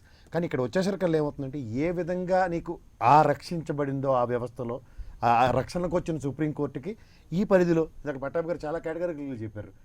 నీకు ఈ బెటర్ ట్రీట్మెంట్ కోసం ఈ హాస్పిటల్ నుంచి ఇంకో హాస్పిటల్కి నువ్వు ఇంకొక ఆర్డర్ తీసుకుని నువ్వు వెళ్ళొచ్చు. అది ఎప్పుడైతే చేయలేదో ఖచ్చితంగా ఇలాంటి మాలాంటి వాళ్ళకి, మీలాంటి వాళ్ళకి everybody in position to question the situation. And వ్యవస్థలకి ఎప్పుడైతే ఆపాదించబడతాయో, దాంట్లో పోలీస్ వ్యవస్థ ప్రొటెక్షన్ ఉందా లేదా అంటే, ఏ పోలీసులు కస్టడీలో ఉన్నారన్న దాని మీద ఆయన ఓటంకించి మాట్లాడిన తర్వాత నిన్న ఏ లీకేజ్ అయితే వచ్చిందో దాని తర్వాత వచ్చే పరిణామంకి ఇవాళ చార్టెడ్ ఫ్లైట్ సిచ్యువేషన్ డ్రైవ్ అయింది. ఇవాళ సామంత్ శ్రీనివాస్ గారికి, నెక్స్ట్ బొలిశెట్టి శ్రీనివాస్ గారికి ఇవాళ తెలియదని కాదు విషయం, వాళ్ళకి తెలుసు. కానీ ఎక్కడ ఇది టాప్అప్ అయింది, ఎక్కడ ఇది పర్సనల్గా వచ్చేసరికల్లా ఇవాళ సుప్రీంకోర్టు ఎంత చెప్పింది, ఎంత కేటగిరీలు చెప్పింది, ఈ maybe as member of parliament, but సామాన్య మానవుడికి కూడా ఇదే న్యాయం జరగాలి. రేపు పొద్దున it will become a benchmark and it will set a precedent. Yes, if in the erroneous circumstances this will be అన్నప్పుడు దానికి ఏ విధంగా ఉంటుందంటే తేటతెల్లం అవుతుంది. ఇవాళ ఎవరు కూడా ఆయన పారిపోయారు, ఆపాదించబడింది ఇవేమో మాట్లాడట్లేదు. వ్యవస్థలో ఉన్న దాంట్లో ఇవాళ లీగల్ ఫ్రేమ్లో ఉన్న వాళ్ళు, సామంత్ శ్రీనివాస్ గారు కూడా లీగల్ ఫ్రేమ్లో కన్స్ట్రక్ట్ అయ్యి మాట్లాడి ఉంటే ఖచ్చితంగా ఆయనకి అవకాశం ఉంటుంది. ఇవాళ లీగల్ ఫ్రేమ్లో కాకుండా ఆయన బీజేపీ పరంగా మాట్లాడితే ఎవరు ఏం చేయలేరు. ఇవాళ పట్టాభి గారు, నేను మన రాజారాం గారికి ఇంత వాల్యూ ఇవ్వడానికి కారణం ఏంటంటే, మా అందరిలోకి వాళ్ళు ఈ చట్ట పరిధుల్ని మనకన్నా ఎక్కువ అవగాహన ఉంటుందని. సామంత్ శ్రీనివాస్ గారికి కూడా అదే అవగాహన ఉంటుంది. ఇవాళ సుందరరాజశేఖర్ గారికి ఏం తక్కువ అనుకుంటారు, ఆయన అడ్వకేటే, ప్రాక్టీసింగ్ అడ్వకేట్. కానీ ఇక్కడ వచ్చేసరికల్లా ఏమవుతుందంటే, వాళ్ళ చట్ట పరిధులు అంటే వాళ్ళ పార్టీల పరిధిలో బంధించబడి మాట్లాడేసరికల్లా వీళ్ళిద్దరూ అవుట్ ఆఫ్ ద బాధ్యత ప్రజలకు చేరుతుందన్న తాపత్రయం, అంతకన్నా ఇంకెళ్ళి. రైట్. సుందరరామ శర్మ గారు, ఇందాక మీరు చెప్తూ ఒక దగ్గర ఆగారు, అంటే గవర్నమెంట్ దీనికి సంబంధించిన రివ్యూ చేసుకుంటుందా లేదా, లీగల్గా అంతర్గతంగా ఒక రివ్యూ జరుగుతుందా ప్రభుత్వంలో, జరుగుతున్న పరిణామాలు అంటే ఆర్మీ ఆసుపత్రి నుంచి ఆయన డిశ్చార్జ్ అయ్యి. సార్ అది చెప్పే ముందు ఒక రెండే క్లారిఫికేషన్ సార్. ఒకటి, సిఐడి పోలీసులు ఏం చేస్తున్నారో అని అడుగుతున్నారు శ్రీనివాస్ గారు. ఆయన బహుశా చూసే ఉంటారు, సుప్రీంకోర్టు ఆయన మిలిటరీ హాస్పిటల్కి పంపించేటప్పుడు ఆయన వై కేటగిరీ ఉన్నటువంటి వాళ్ళని కూడా చివరికి హాస్పిటల్ దాకానే ఉండాలి తప్ప మెడికల్ లోపల ఎగ్జామినేషన్ టైంకి ఉండొద్దు అని చెప్పింది.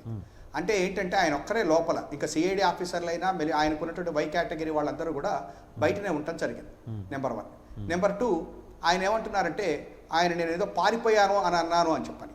అంటే ఇక్కడ వరుడు ఆయనకి ఏదైనా కొంచెం బాధ కలిగించుంటే నాకు తెలియదు, కానీ జనరల్గా జైలులో ఉన్నారనుకోండి, వాళ్ళు కనుక ఇప్పుడు బయటికి వెళ్ళిపోయారనుకోండి, జనరల్గా దాన్ని పారిపోయారు అంటారు. ఇప్పుడు ఆయన ఉన్నటువంటిది జ్యుడిషియల్ కస్టడీ అండి.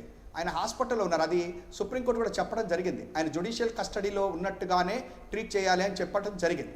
కాబట్టి ఇప్పుడు వేరేగా నేను ఎక్కువ అక్కర్లా, ఆయన వయలేషన్ ఆఫ్ బెయిల్ ఆర్డర్ చేశారు అంటే ఆయన డిశ్చార్జ్ అయిన తర్వాతన కింద కోర్టుకు వచ్చి ఆయన బెయిల్ పిటిషన్, ఆయన బాండు ఇవన్నీ ఇచ్చి చేయవలసినటువంటి చేయలేదు. కాబట్టి దీన్ని ఆయన మామూలు జైల్లోంచి ఎవరైతే ఎట్లయితే వెళ్ళిపోతారో ఆ రకంగా వెళ్ళిపోయినట్టుగా భావిస్తే పారిపోయారు అంటే దాన్ని ఏదో ఇది కింద మాట్లాడాలా పారిపోయారు అన్నట్టుగా గ్రహించాల్సి వస్తుంది అనేటువంటిది నా భావన. నెక్స్ట్ ఇంకొకటి ఏంటంటే ఇవాళ రోజున రఘురామకృష్ణరాజు గారు ఒక పార్లమెంట్ మెంబర్. ఆయన ఈ రకంగా చేయటానికి వెనకాల శ్రీనివాస్ గారు చెప్తున్నారు ఎవరో అడ్వకేట్స్ వాళ్ళందరూ ఇచ్చారు. అయితే ఒకటి ఏంటంటే ఇప్పుడు ప్రీ ప్లాన్డ్ అని చెప్పనని మన పట్టాభి గారు కూడా చెప్పడం జరిగింది. నేను ఇక్కడ ఒకటి ఏంటంటే అంబిరెడ్డి గారు అని చెప్పిన ఎస్పీ గారికి ఆయన అక్కడ సిఐడి ఆఫీసర్స్ తిరుగుతున్నారు, ఆయన అరెస్ట్ చేయబోతున్నారని చెప్పని వాళ్ళ యొక్క ఒక అడ్వకేట్ నోటీస్ ఇవ్వటం కూడా జరిగింది. అంటే అర్థం ఏంటి, అడ్వకేట్స్ అందరికీ శ్రీనివాస్ గారు మన ఆమంచి శ్రీనివాస్ గారు చెప్పిన దాని ప్రకారం వాళ్ళ అడ్వకేట్స్ ఇచ్చినటువంటి ఐడియా అని చెప్పిన ఆయన అనుకోవటానికి కొంత కొరాబరేషన్గా నేను మాట్లాడేది ఏంటంటే నాకు తెలియదు వాళ్ళు ఇచ్చారా లేదా లేకపోతే వాళ్ళు అట్లా ఇస్తారా నాకు తెలియదు. కానీ ఆయన చెప్పినట్టుగా ఒక అడ్వకేట్ గారు మాత్రం ఇక్కడ ఒక ఎస్పీ గారికి సబ్జెక్టు కరెక్షన్ నోటీస్ ఇవ్వడం జరిగింది. అక్కడ ఆయన అరెస్ట్ చేయబోతున్నారు, సిఐడి ఆఫీసర్స్ అందరు ఇక్కడ ఉన్నారు అనేటువంటిది అది కంటెంప్ట్ కిందకు వస్తుంది అని చెప్పడం జరిగింది. కాబట్టి ఇక్కడ నేను చెప్పేది ఒకటి, దయచేసి ఇవాళ రోజున ఏం జరుగుతోంది ఇవాళ రఘురామకృష్ణరాజు గారి విషయంలో కనుక మనం ఒక పార్లమెంటు మెంబరు, ఆయన గౌరవంగా ఉండాల్సినటువంటి వ్యక్తి, చట్టాన్ని అమలు పరిచేటువంటి అంటే చట్టాన్ని తయారు చేసేటువంటి అంటే ఆయన ఒక పార్లమెంటు మెంబర్ పార్లమెంట్లో చేయాల్సినటువంటి వ్యక్తి ఈ రకంగా చేయడం కరెక్టా కాదు.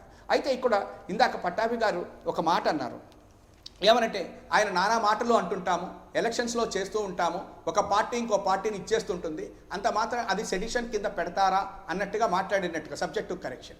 అయితే నేను ఇక్కడ ఏమని చెప్తున్నానంటే రఘురామకృష్ణరాజు గారి కేసును మళ్ళా చెప్తున్నాను నేను. రఘురామకృష్ణరాజు గారు ముఖ్యమంత్రి గారిని తిట్టినందుకు పెట్టలేదు ఈ కేసులు. ఇవాడి 8 నెలల నుంచి ఆయన టీవీ స్టేషన్స్లో స్లాట్లు తీసుకుని పెడుతున్నాడు, కానీ పెట్టలేదు. రెండోది ప్రభుత్వ పాలసీలను ఆయన విమర్శించినా కూడా వాటి గురించి పెట్టలేదు.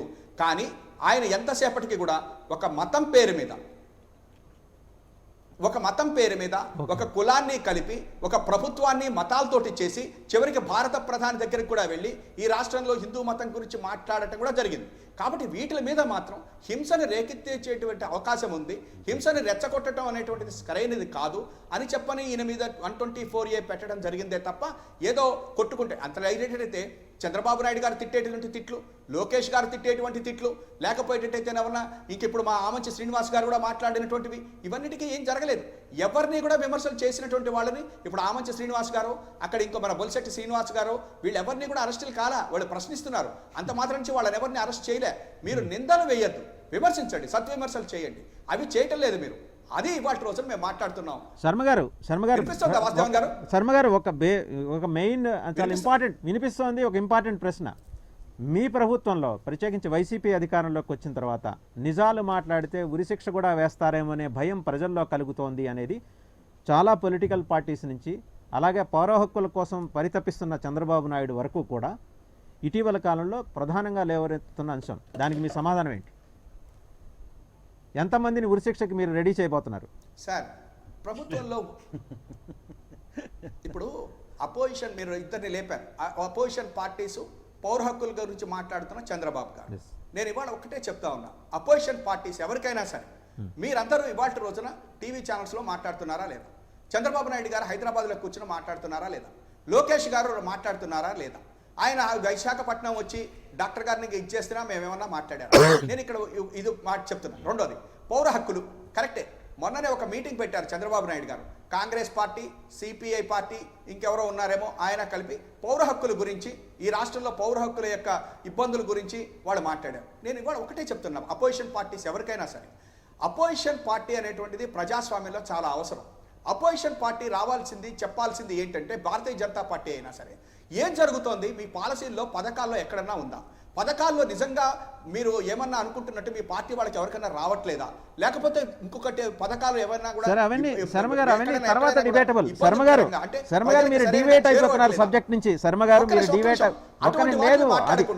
అది మనకు సంబంధం లేని, మీరు మాట్లాడుతున్నది సబ్జెక్టుకి సంబంధం లేని అంశం. నేను అడుగుతున్నది స్ట్రైట్ గా, ఈ రాష్ట్రంలో ఎంతమందిని ఉరిశిక్షకు మీరు రెడీ చేయబోతున్నారు? చాలా మంది ఆసక్తిగా ఎదురు చూస్తున్నారు మీ సమాధానం కోసం. ఒక్క నిమిషం చెప్తున్నాను. ఇప్పుడు నేను ఒక్కటే అడుగుతున్నా, మేము ప్రభుత్వం వచ్చి 2 సంవత్సరాలు అయింది, ఈ 2 సంవత్సరాలలో ఎవరికన్నా ఉరిశిక్షలు పడ్డాయా? అక్కడ ఉన్నటువంటి వాళ్ళందరూ ఆల్మోస్ట్ అడ్వకేట్సే. ప్రసాద్ గారికి అయితే అన్ని తెలుసు, అడ్వకేట్ కాకపోవచ్చేమో కానీ హీ నోస్ ఎవ్రీథింగ్. ఇక్కడ శ్రీనివాస్ గారు ఇంకొక ఆయన కూడా తెలిసి ఉంటుంది. నేను ఒక్కటే అడుగుతున్నా, ఉరి శిక్ష రాష్ట్ర ప్రభుత్వం వేస్తుందా? నేను అడుగుతున్నా. మేము మ్యాక్సిమం ఏదైనా తప్పులు చేస్తే కేసులు పెడతాం. మీరు కోర్టులకు వెళ్తున్నారు కదా, మళ్ళీ అక్కడ కోర్టుల్లో ఉడుంపు దెబ్బ పక్క దెబ్బ అంటున్నారు కదా. ఉరి శిక్ష ఈ రాష్ట్ర ప్రభుత్వం వేస్తుందా? వేయలేదు. ఎందుకంటే చట్టం మమ్మల్ని పర్మిట్ చేయదు. కాన్స్టిట్యూషన్ ప్రకారం జ్యుడిషియరీ మేము చేయగలిగింది ఒక్కటే, మీరు తప్పు చేస్తే అక్కడ ఉన్నటువంటి ప్రభుత్వం ఒక్క నిమిషం సార్, అక్కడ సార్ పర్మిట్ చేసేస్తే వేసేద్దామని, అంటే పర్మిట్ చేస్తే చట్టం మీరు ఉరిశిక్ష వేసేద్దానికి రెడీగా ఉన్నారా మీరు? సార్ మేం కాదు, ఇవాళ రాజకీయ నాయకులు అందరూ ఉంటారు. మీరు ఇందాక చెప్పారు చూశారు, ఇవాళ చంద్రబాబు నాయుడు గారు ప్రతిపక్షంలో కూర్చున్న వాడికి కూడా ఆయన కూడా ఇమ్మని అడుగుతాడు. అది నేను మాట్లాడను, ఎందుకంటే రాజకీయ నాయకులు అది నేను మాట్లాడు. సిస్టమ్, భారత రాజ్యాంగం, అంబేద్కర్ రాసిన రాజ్యాంగ ప్రకారం ఎగ్జిక్యూటివ్ ఏం చేయగలుగుతుంది అంటే, మా ప్రభుత్వం అంటే ఎగ్జిక్యూటివ్ వాళ్ళు ఏం చేయగలుగుతారంటే కేసులు పెట్టగలుగుతారు. ఆ కేసులు నిలబడతాయా లేదా? ఇందాక నుంచి మరి రఘురామకృష్ణరాజు గారితో మాట్లాడుకున్నాం. మరి ఎన్ని ట్విస్టులు వచ్చినాయి, ఎంత చేశాడు, ఇవాళ ఆయన ఢిల్లీ కూడా వెళ్ళిపోయాడు. కాబట్టి మేము చేయగలిగింది ఒక్కటే, మీరు తప్పు చేస్తే ఆ యొక్క ఎగ్జిక్యూటివ్ మీ మీద కేసులు పెడుతుంది. మీరు జ్యుడిషియరీకి వెళ్తున్నారు, ఇవాళ రోజున అక్కడ మీకు రిలీఫ్ వస్తుందా, లేకపోతే 30 రోజుల పాటు ధూళిపాల నరేంద్ర గారు 30 రోజులు జైల్లో ఉన్నారు. మరి రఘురామకృష్ణరాజు గారు ఇప్పుడు అట్లా చేశారు. ఎవరికి ఏం జరుగుతాయి అనేది మనం చెప్పలేం. ఈ రకంగా ఉందే తప్ప ఈ రాష్ట్ర ప్రభుత్వం ఎవరికి ఉరిశిక్షలు వేయలేదు. రాజ్యాంగం ఒప్పుకోదు. రాజ్యాంగాన్ని గౌరవించేటువంటి ఒక ప్రభుత్వంగా అటువంటి చర్యలు మా దగ్గర నుంచి రావు. అయితే మీరు ఈ రాష్ట్రంలో ఓడిపోయాం కాబట్టి వెళ్ళిపోతూ ఇక్కడ ఉన్నటువంటి ప్రభుత్వాన్ని ఇబ్బందులు పెట్టాలని కానీ, ముఖ్యమంత్రిని ఇబ్బందులు పెట్టాలి కానీ, పరిపాలన సాగనివ్వకుండా చేయాలని కానీ, లేదా ఈ రాష్ట్రంలో హింసను ప్రేరేపించాలని కానీ, ఈ రాష్ట్రంలో రెచ్చగొట్టి ఎట్లయినా సరే ప్రభుత్వాన్ని డిస్టర్బ్ చేయాలని అంటే మాత్రం 124A పెట్టడం జరుగుతుంది. ఇందులో A1 ఒక్కడే ఉన్నారు ఇప్పటికీ. A2, A3 మిగతా వాళ్ళకు కూడా డెఫినెట్గా చర్యలు ఉంటాయి. ఎందుకంటే ఈ మాట చివరిగా ఒక్క మాట వాసుదేవన్ గారు, A3 మొన్న ఒక మాట అన్నారు, ముందుంది ముసళ్ళ పండగ అన్నారు. ఎవరు? మన దీంట్లో రఘురామకృష్ణరాజు గారి దాంట్లో. అయితే ఈ ముసళ్ళన్నీ ఏం చేస్తాయో అంటే, నిన్న మీరు సిబిఐ కోర్టులో చూశారు, ఆయన వీళ్ళందరినీ తీసే 227 అందరినీ కూడా రెస్పాండెంట్స్ అందరినీ తీసేసి సిబిఐని చేర్చుకుని ఏదో పక్కదారి పట్టించుకుని ఇవాళ ఆయన వెళ్ళిపోయాడు. నేను ఒక్కటే చెప్తున్నా, ఎవరికైనా సరే మీరు విమర్శించండి, ప్రభుత్వం చేసే తప్పుల్ని తప్పనిసరిగా విమర్శించండి. ఆ విమర్శల వల్ల మాకు ప్రయోజనం కలగాలి, మాకు కాదు ప్రజలకు ప్రయోజనం కలగాలి. అంతే తప్ప హింసని రెచ్చగొట్టద్దు, కులాల మతాలని రెచ్చగొట్టద్దు, రాష్ట్ర ప్రభుత్వాన్ని పనిచేయనివ్వండి. ఇంకా 3 సంవత్సరాల పాటు మేము పనిచేస్తామని చెప్పి మాత్రమే నేను మీకు చెప్పదలుచుకున్నాను వాసుదేవన్ గారు. రైట్. బొలిశెట్టి శ్రీనివాస్ గారు, could you please conclude? Srinivas గారు. సుబ్రహ్మణ్య శర్మ గారు, మేము అడిగేది ఏమడుగుతాం? మీరు చేసి తప్పులు అడుగుతాం. చేసి పని ఎందుకు చేయలేదని ఎవడంటాడు? వ్యాక్సిన్ వేయలేదు అంటాం, డబ్బులు కట్టలేదు అంటాం. ఏంటి మీరు మీరు మీరు ఎంతసేపు మీరు శిక్షలు వేసేస్తాం, 124 పెట్టేస్తాం, లేకపోతే దేశద్రోహం నేరం పెడతాం. మీ చేతిలో ఉందండి. ఎంతమంది పెట్టేస్తారు మీరు? ఎంతమంది చంపేస్తారు? ఏం ఆడుతున్నారు మీరు? చేసింది అడుగుతాం. మీరు 124 పెట్టండి, ఉరి శిక్ష చేయండి, మీరు ఏదైనా చేయండి. కానీ ఒకటి, ధర్మాన్ని కాపాడమని అడుగుతాం. ఇప్పుడు మేము సీఎంకి అడ్డు వచ్చేంత స్తోమతం అది. ఏదో ప్రైమ్ అయిన వాళ్ళు పాపం ఎప్పుడైనా డిబేట్ కాకపోతే మాట్లాడతాం, కానీ మేము ఎక్కడ వాక్ స్వాతంత్రం కూడా లేదు. అప్పుడే ఆల్రెడీ 4 కేసులు పెట్టారు మా మీద. మేము మమ్మల్ని మామూలుగా వదిలేదు. మీకు తెలియదేమి, ఇంకా మీకేం బాధలేదు. మీరు వైసీపీ పార్టీలో ఉన్నారు కాబట్టి మీరు ఏ మాట్లాడినా చెల్లుతుంది. వేరే పార్టీలో ఉంటే మీకు తెలుస్తుంది బాధ ఏంటో. మిమ్మల్ని అరెస్ట్ చేశారా? మీరు ఇంత బ్రహ్మాండంగా మాట్లాడుతున్నారు, విమర్శలు చేస్తున్నారు, మిమ్మల్ని ఏమైనా అరెస్ట్ చేశారా? అరెస్ట్ చేశారు. డే 1 అరెస్ట్ చేశారు. 5 కోట్లు డబ్బులు ఆపారు. మీకేం తెలుసు? మీరు చేస్తే బయటకు వచ్చేసారుగా. అంటే కోర్టు మీకు ఉరిశిక్ష చేయకుండా బయట నెట్టిందిగా. ఉరిశిక్ష మీరెవరండి వేయడానికి? కేసు పెట్టారు, కోర్టుకి వెళ్ళినా కోర్టులో తెచ్చుకున్నా, కోర్టును గౌరవించాం. మీ చేతిలో ఉంటే ఉరిశిక్ష చేస్తారు. మీరు మీ చేతిలో ఎవరు ఉంటే అంటారు, మళ్ళీ ప్రభుత్వం ఉరిశిక్ష వేస్తుందంటారు. ఎట్లా సార్ మీరు? మేము ఉరిశిక్షలు వేస్తున్నామన్నారు, మళ్ళీ మీరెవరంటే ఉరిశిక్షలు వేయడానికి అంటారు. ముందు ఆ సిబిఐ కేసులు కొట్టించుకోండి. మాకు ఉరిశిక్ష పడకపోతే మేము చచ్చిపోతా సిద్ధంగా ఉన్నాం. మాకేం పెద్ద ఇబ్బంది లేదు. మీరు మమ్మల్ని కాపాడేయలేదు. ఓకే, ఫైనల్ గా 60 సంవత్సరాలు వచ్చినాయి. ఇంకా పెద్ద లైఫ్ మీద పెద్ద ఏదో రైట్ శ్రీనివాస్ గారు, శ్రీనివాస్ గారు రైట్ చచ్చిపోతాం, కానీ మేము ఎవరి దగ్గరికి వెళ్ళి దేవి అని అడుక్కో. రైట్ గుర్తుపెట్టుకోండి. రైట్. రాజారాం గారు ఫైనల్గా, అంటే ఇప్పుడు ఈ డెవలప్మెంట్స్ అన్నీ చూసిన తర్వాత, అంటే సుప్రీంకోర్టు సుమోటోగా తీసుకోవడానికి ఎక్కువ ఛాన్సెస్ ఉన్నాయా, లేదా స్టేట్ గవర్నమెంట్ మళ్ళీ అదనపు ఎఫిడవిట్ ఫైల్ చేయటం అలాంటిది ఏమైనా చేయాల్సి ఉంటుందా? ఇక్కడ ఒక పాయింట్ సుప్రీంకోర్టు దృష్టికి ఎట్లా వస్తుంది, ఒకటి పేపర్ నోటిఫికేషన్ ఏదైనా ఉంటే పేపర్ లో ఇట్లా వచ్చింది అని ఉంటే సుప్రీంకోర్టు వాడు అబ్జర్వ్ చేస్తే సోమోటుగా తీసుకోవచ్చు. 99.9% సుప్రీంకోర్టు సోమోటుగా తీసుకోవడానికి సందర్భాలు తక్కువ, ఎక్సెప్ట్ ది సీరియస్ ఇష్యూస్ ఉన్నాయి ఇట్లా ఉన్నాయంటే. దీనికి ఏంటంటే ప్రభుత్వం కంటెంట్ కింద అంటే ఎఫిడవిట్ వేస్తూ ఈ రకంగా ఆయన హాస్పిటల్ నుంచి డైరెక్ట్ గా ఢిల్లీ వెళ్ళిపోయిన మాకు ఎవరికి చెప్పలేదు కాబట్టి దీన్ని పరిగణలో తీసుకుని బెయిల్ క్యాన్సిల్ చేయండి అని చెప్పి ఒక అప్లికేషన్ కూడా ఆయన వేయచ్చు. That is one aspect. Srinivas గారు ఇందాక నుంచి ఒక మాట చెప్పారు, డిశ్చార్జ్ సమ్మరీ అనేది very important vital aspect. Discharge సమ్మరీలో వాళ్ళు they have to give reasons ఎందుకు డిశ్చార్జ్ చేస్తున్నాము అన్నది. డిశ్చార్జ్ చేస్తున్నప్పుడు ఈ డిశ్చార్జ్ సమ్మరీ అన్నది మేజిస్ట్రేట్ కోర్టుకి పంపించాలి. మేజిస్ట్రేట్ కోర్టుకి ఎందుకు పంపించాలి అంటే అక్కడ బెయిల్ అప్లికేషన్ పెండింగ్ ఉన్నది, అంటే ఈయన రిలీజ్ చేయడానికి ఆ ప్రాసెస్ అనేది పెండింగ్ ఉంటుంది అక్కడ. కాబట్టి కంపల్సరీగా ఈ డిశ్చార్జ్ అప్లికేషన్ అన్నది they have to submit to the court permission లేకుండా డిశ్చార్జ్ చేయకూడదు. అది వైటల్ ఇంపార్టెంట్. సెకండ్ థింగ్, మీరు ఇంకొక మాట ఇప్పుడు మన డిస్కషన్ లో ఇంకొక మాట ఏంటంటే సెక్యూరిటీ ప్రజల మీద ఉన్నదా లేదా అన్నది. సెక్యూరిటీ ప్రజల మీద ఉన్నదా లేదా అన్నది మనం అబ్జర్వ్ చేస్తే చాలా విషయాలు ప్రతి గవర్నమెంట్ నా సోదరుడు పట్టాభి గారు చెప్పారు, అది ప్రతి గవర్నమెంట్ లోనే జరుగుతున్నది. ఒక వ్యతిరేకంగా పొలిటికల్ రైవల్రీ ఇంకోటో.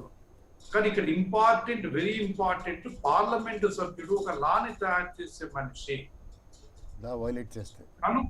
ఇంటి కోర్టుకి ఏది జ్యుడిషియల్ మేజిస్ట్రేట్ లేదా అంటే సిబిఐ కోర్టుకు ఆయన ఇంటిమేట్ చేయాలి, ఇట్లాగా నన్ను డిశ్చార్జ్ చేస్తున్నాడు, నేను ఇక్కడ నుంచి నేను ఫర్దర్ ఇంప్రూవ్మెంట్ అంటే నా హెల్త్ ఇంప్రూవ్మెంట్ ఇష్యూలో నేను ఏఎంసీకి వెళ్తానో లేదా ఇంకో దగ్గరికి పోతానో అంటే ఒక పెర్మిషన్ ఒకటి కంపల్సరీ తీసుకోవాలి. సో ఇక్కడ ఆ పెర్మిషన్ అప్లికేషన్ లేదు, డిశ్చార్జ్ సమ్మరీ అన్నది మేజిస్ట్రేట్ గారికి ఇవ్వలేదు, మేజిస్ట్రేట్ గారు పెర్మిషన్ లేదు. తర్వాత ఏమో సుప్రీం కోర్టు ఏంటంటే not permitted him to go anywhere as he likes. కాబట్టి డిశ్చార్జ్ చేస్తే చెయ్యండి అన్నారు. డిశ్చార్జ్ చేస్తే చెయ్యండి అంటే దాని అర్థం ఏంటంటే బెయిల్ కండిషన్స్ కంప్లై చేసుకోవాలి. నెక్స్ట్ స్టెప్ ఏంటంటే బెయిల్ కండిషన్స్ కంప్లై చేసుకోవాలి. ఈ వైటల్ ఆస్పెక్ట్స్ అన్ని కూడా ఫెయిల్ అయినాయి. సో నీ ఇక్కడ ఏమో మీరు దట్ ఈస్ మెయిన్ ఆస్పెక్ట్స్ అండి. ఇంకో ప్రశ్న ఏదో అడిగారు మీరు, ఒక ప్రశ్న ఏదో మీరు ఏదో అన్నారు. ఇంకో అంటే ఇదండి, అంటే ఈ డీజీసీఏ రూల్స్ అండ్ రెగ్యులేషన్స్ అంటే ఇప్పుడు ఇందాక సామంత్ శ్రీనివాస్ గారు కూడా చాలా చక్కగా ఎలాబరేట్ చేశారు. ఆ విషయం ఏంటంటే డీజీసీఏ నోటీస్లో అన్నీ ఉండాల్సిన అవసరం ఏం లేదు, లోకల్ ఎయిర్పోర్ట్కి నోటీస్లో ఉంటే సరిపోతుంది. ప్రతి ఒక్కటి అంటే ఎక్కడి నుంచి వస్తున్నారు, ఎక్కడికి వెళ్తున్నారు, లేకపోతే ఎవరు పర్మిషన్లు ఉన్నాయా లేదా అంటే దానికి సంబంధించి చిన్న క్లారిఫికేషన్ కావాలి నాకు. ఇప్పుడు ఏవియేషన్ అథారిటీ అన్నది అంటే ఇప్పుడు మీకు ప్రైవేట్ ఫ్లైట్స్ అండి, స్పెషల్ ఫ్లైట్స్ అనేవి ప్రైవేట్ ఫ్లైట్స్, వీటికి ఏవియేషన్ పెర్మిషన్ కంపల్సరీ ఉండాలి. దానికి ఎయిర్ క్లియరెన్స్ అన్నీ కూడా ఉండాలి. ఇవన్నీ కూడా మీకు ఇమ్మీడియట్ గా ఇవ్వాలి. ఎందుకంటే it requires at least 18 hours or 12 hours intimation ఉండాలి వాళ్ళకి. ఎందుకంటే దే హ్యావ్ టు క్లియర్. ఆ తర్వాత పర్టికులర్ ఫ్లైట్ రెడీ చేయాలి. రెడీ చేసిన తర్వాత క్లియరెన్స్ చేస్తూ మిగతా ఫ్లైట్స్ అన్నిటి కూడా ఇబ్బంది కలగకూడదు. సో ఏవియేషన్ క్లియరెన్స్ అనేది చాలా ఇంపార్టెంట్. అది మీకు ఏంటంటే 12 hours ముందుగానే జరగదు. అంటే కనీసం ఒక రోజు దానికి సంబంధించి ఒక రెండు ఎమర్జెన్సీ అనేది ఎవరికి వస్తుందంటే ప్రైమ్ మినిస్టర్ కి, చీఫ్ మినిస్టర్స్ కి ఇట్లాగా విఐపి పర్సన్స్ ఉంటారు. వాళ్ళకి ఎమర్జెన్సీ విషయంలో ఏవియేషన్ ఏం చేస్తుందంటే విత్ ఇన్ 6 hours పర్మిషన్ ఇస్తారు. బిలో 6 hours కూడా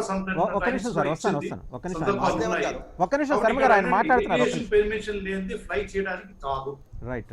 సో అంటే ఇది ఒక రోజు కనీసం ఒక రోజు ముందరే ఈ మొత్తం ఈ కరస్పాండెన్సో లేకపోతే మాటామంతియో జరిగి ఉండాలి కదా ఖచ్చితంగా. ఎంపీ ఆఫీస్ నుంచి ఇదంతా జరిగి ఉండాలి కదా ఖచ్చితంగా. ఎంపీ కార్యాలయం నుంచి ఇదంతా జరిగి ఉండాలి, ఎంపీ తరఫున జరిగి ఉండాలి. ఇంత జరుగుతున్నా కూడా అంటే శర్మ గారు కరెక్ట్గా మీ పాయింట్లోకి వస్తున్నాయి. ఇంత జరుగుతున్నా కూడా రాష్ట్ర ప్రభుత్వం నోటీసులు లేదు. ఇది ఇంకొక ఆస్పెక్ట్ అండి, ఐఎమ్ సారీ టు సే, ఒక ఆస్పెక్ట్ సిబిసిఐడి అనేది పహరా అన్నది హాస్పిటల్లో అన్నది లేదు. ఎందుకు రీజన్ ఏంటంటే సుప్రీంకోర్టు ఆల్రెడీ చెప్పింది, యూ హ్యావ్ సఫిషియంట్ సెక్యూరిటీ ఉన్నది కాబట్టి, సో సఫిషియెంట్ సెక్యూరిటీ ఉన్నది నీకు, మళ్ళీ ఈయన ఇక్కడ తప్పించుకుపోవసరం లేదు కాబట్టి అన్న విషయంలో సిబిసిఐడి మోస్ట్లీ అక్కడ ఉండరు. సిబిసిఐడి ఉంటే మాత్రం ఆయన అక్కడ నుంచి వెళ్ళిపోవడానికి అవకాశం లేదు. శర్మ గారు, లేదా సిబిసిఐడి ఉండి ఆయన వెనక చాటు నుంచి వెళ్ళడం జరగాలి. ఈ రెండింటిలో ఏదో ఒకటి జరగాలి. మనం ఎందుకంటే ఆ ఆస్పెక్ట్స్ లో మనకి తెలియదు కాబట్టి టూ ఛార్జెస్ ఉన్నాయి. రైట్. శర్మ గారు మీరు చెప్పండి. శర్మ గారు. వాసుదేవన్ గారు, ఇక్కడ స్పెషల్ ఫ్లైట్స్, ఈ స్పెషల్ ఫ్లైట్స్ లేకపోతే ఏవియేషన్, సివిల్ ఏవియేషన్, ఇది ఒక చిన్న ఇదేంటంటే ఇక్కడ మనం ఒకటి ఒప్పుకోవాలి. ఇప్పుడు శ్రీనివాస్ గారికి పాపం ఇందాకేదో ఇదవుతున్నారు, కానీ ఈ యొక్క ఫ్లైట్స్ వీటికి వచ్చేసరికల్లా ప్రైవేట్ ఫ్లైట్స్ అవన్నీ అందులో ఎవరెవరు వస్తారు ఏంటి నాకున్నంత వరకు మాత్రం చెప్పక్కర్లేదు. ఇందాక ఫ్లైట్ బలానా flight Delhi to Hyderabad timings so flight so ఇదే ఉంటుంది అంతే. దానికి పర్మిషన్ తీసుకుంటారు. ఇందులో ఎవరు వెళ్తారు ఏంటి అనేటువంటిది జనరల్గా అంత నాకు తెలిసినంత వరకు చెప్పాల్సినటువంటి అవసరం అయితే లేదు.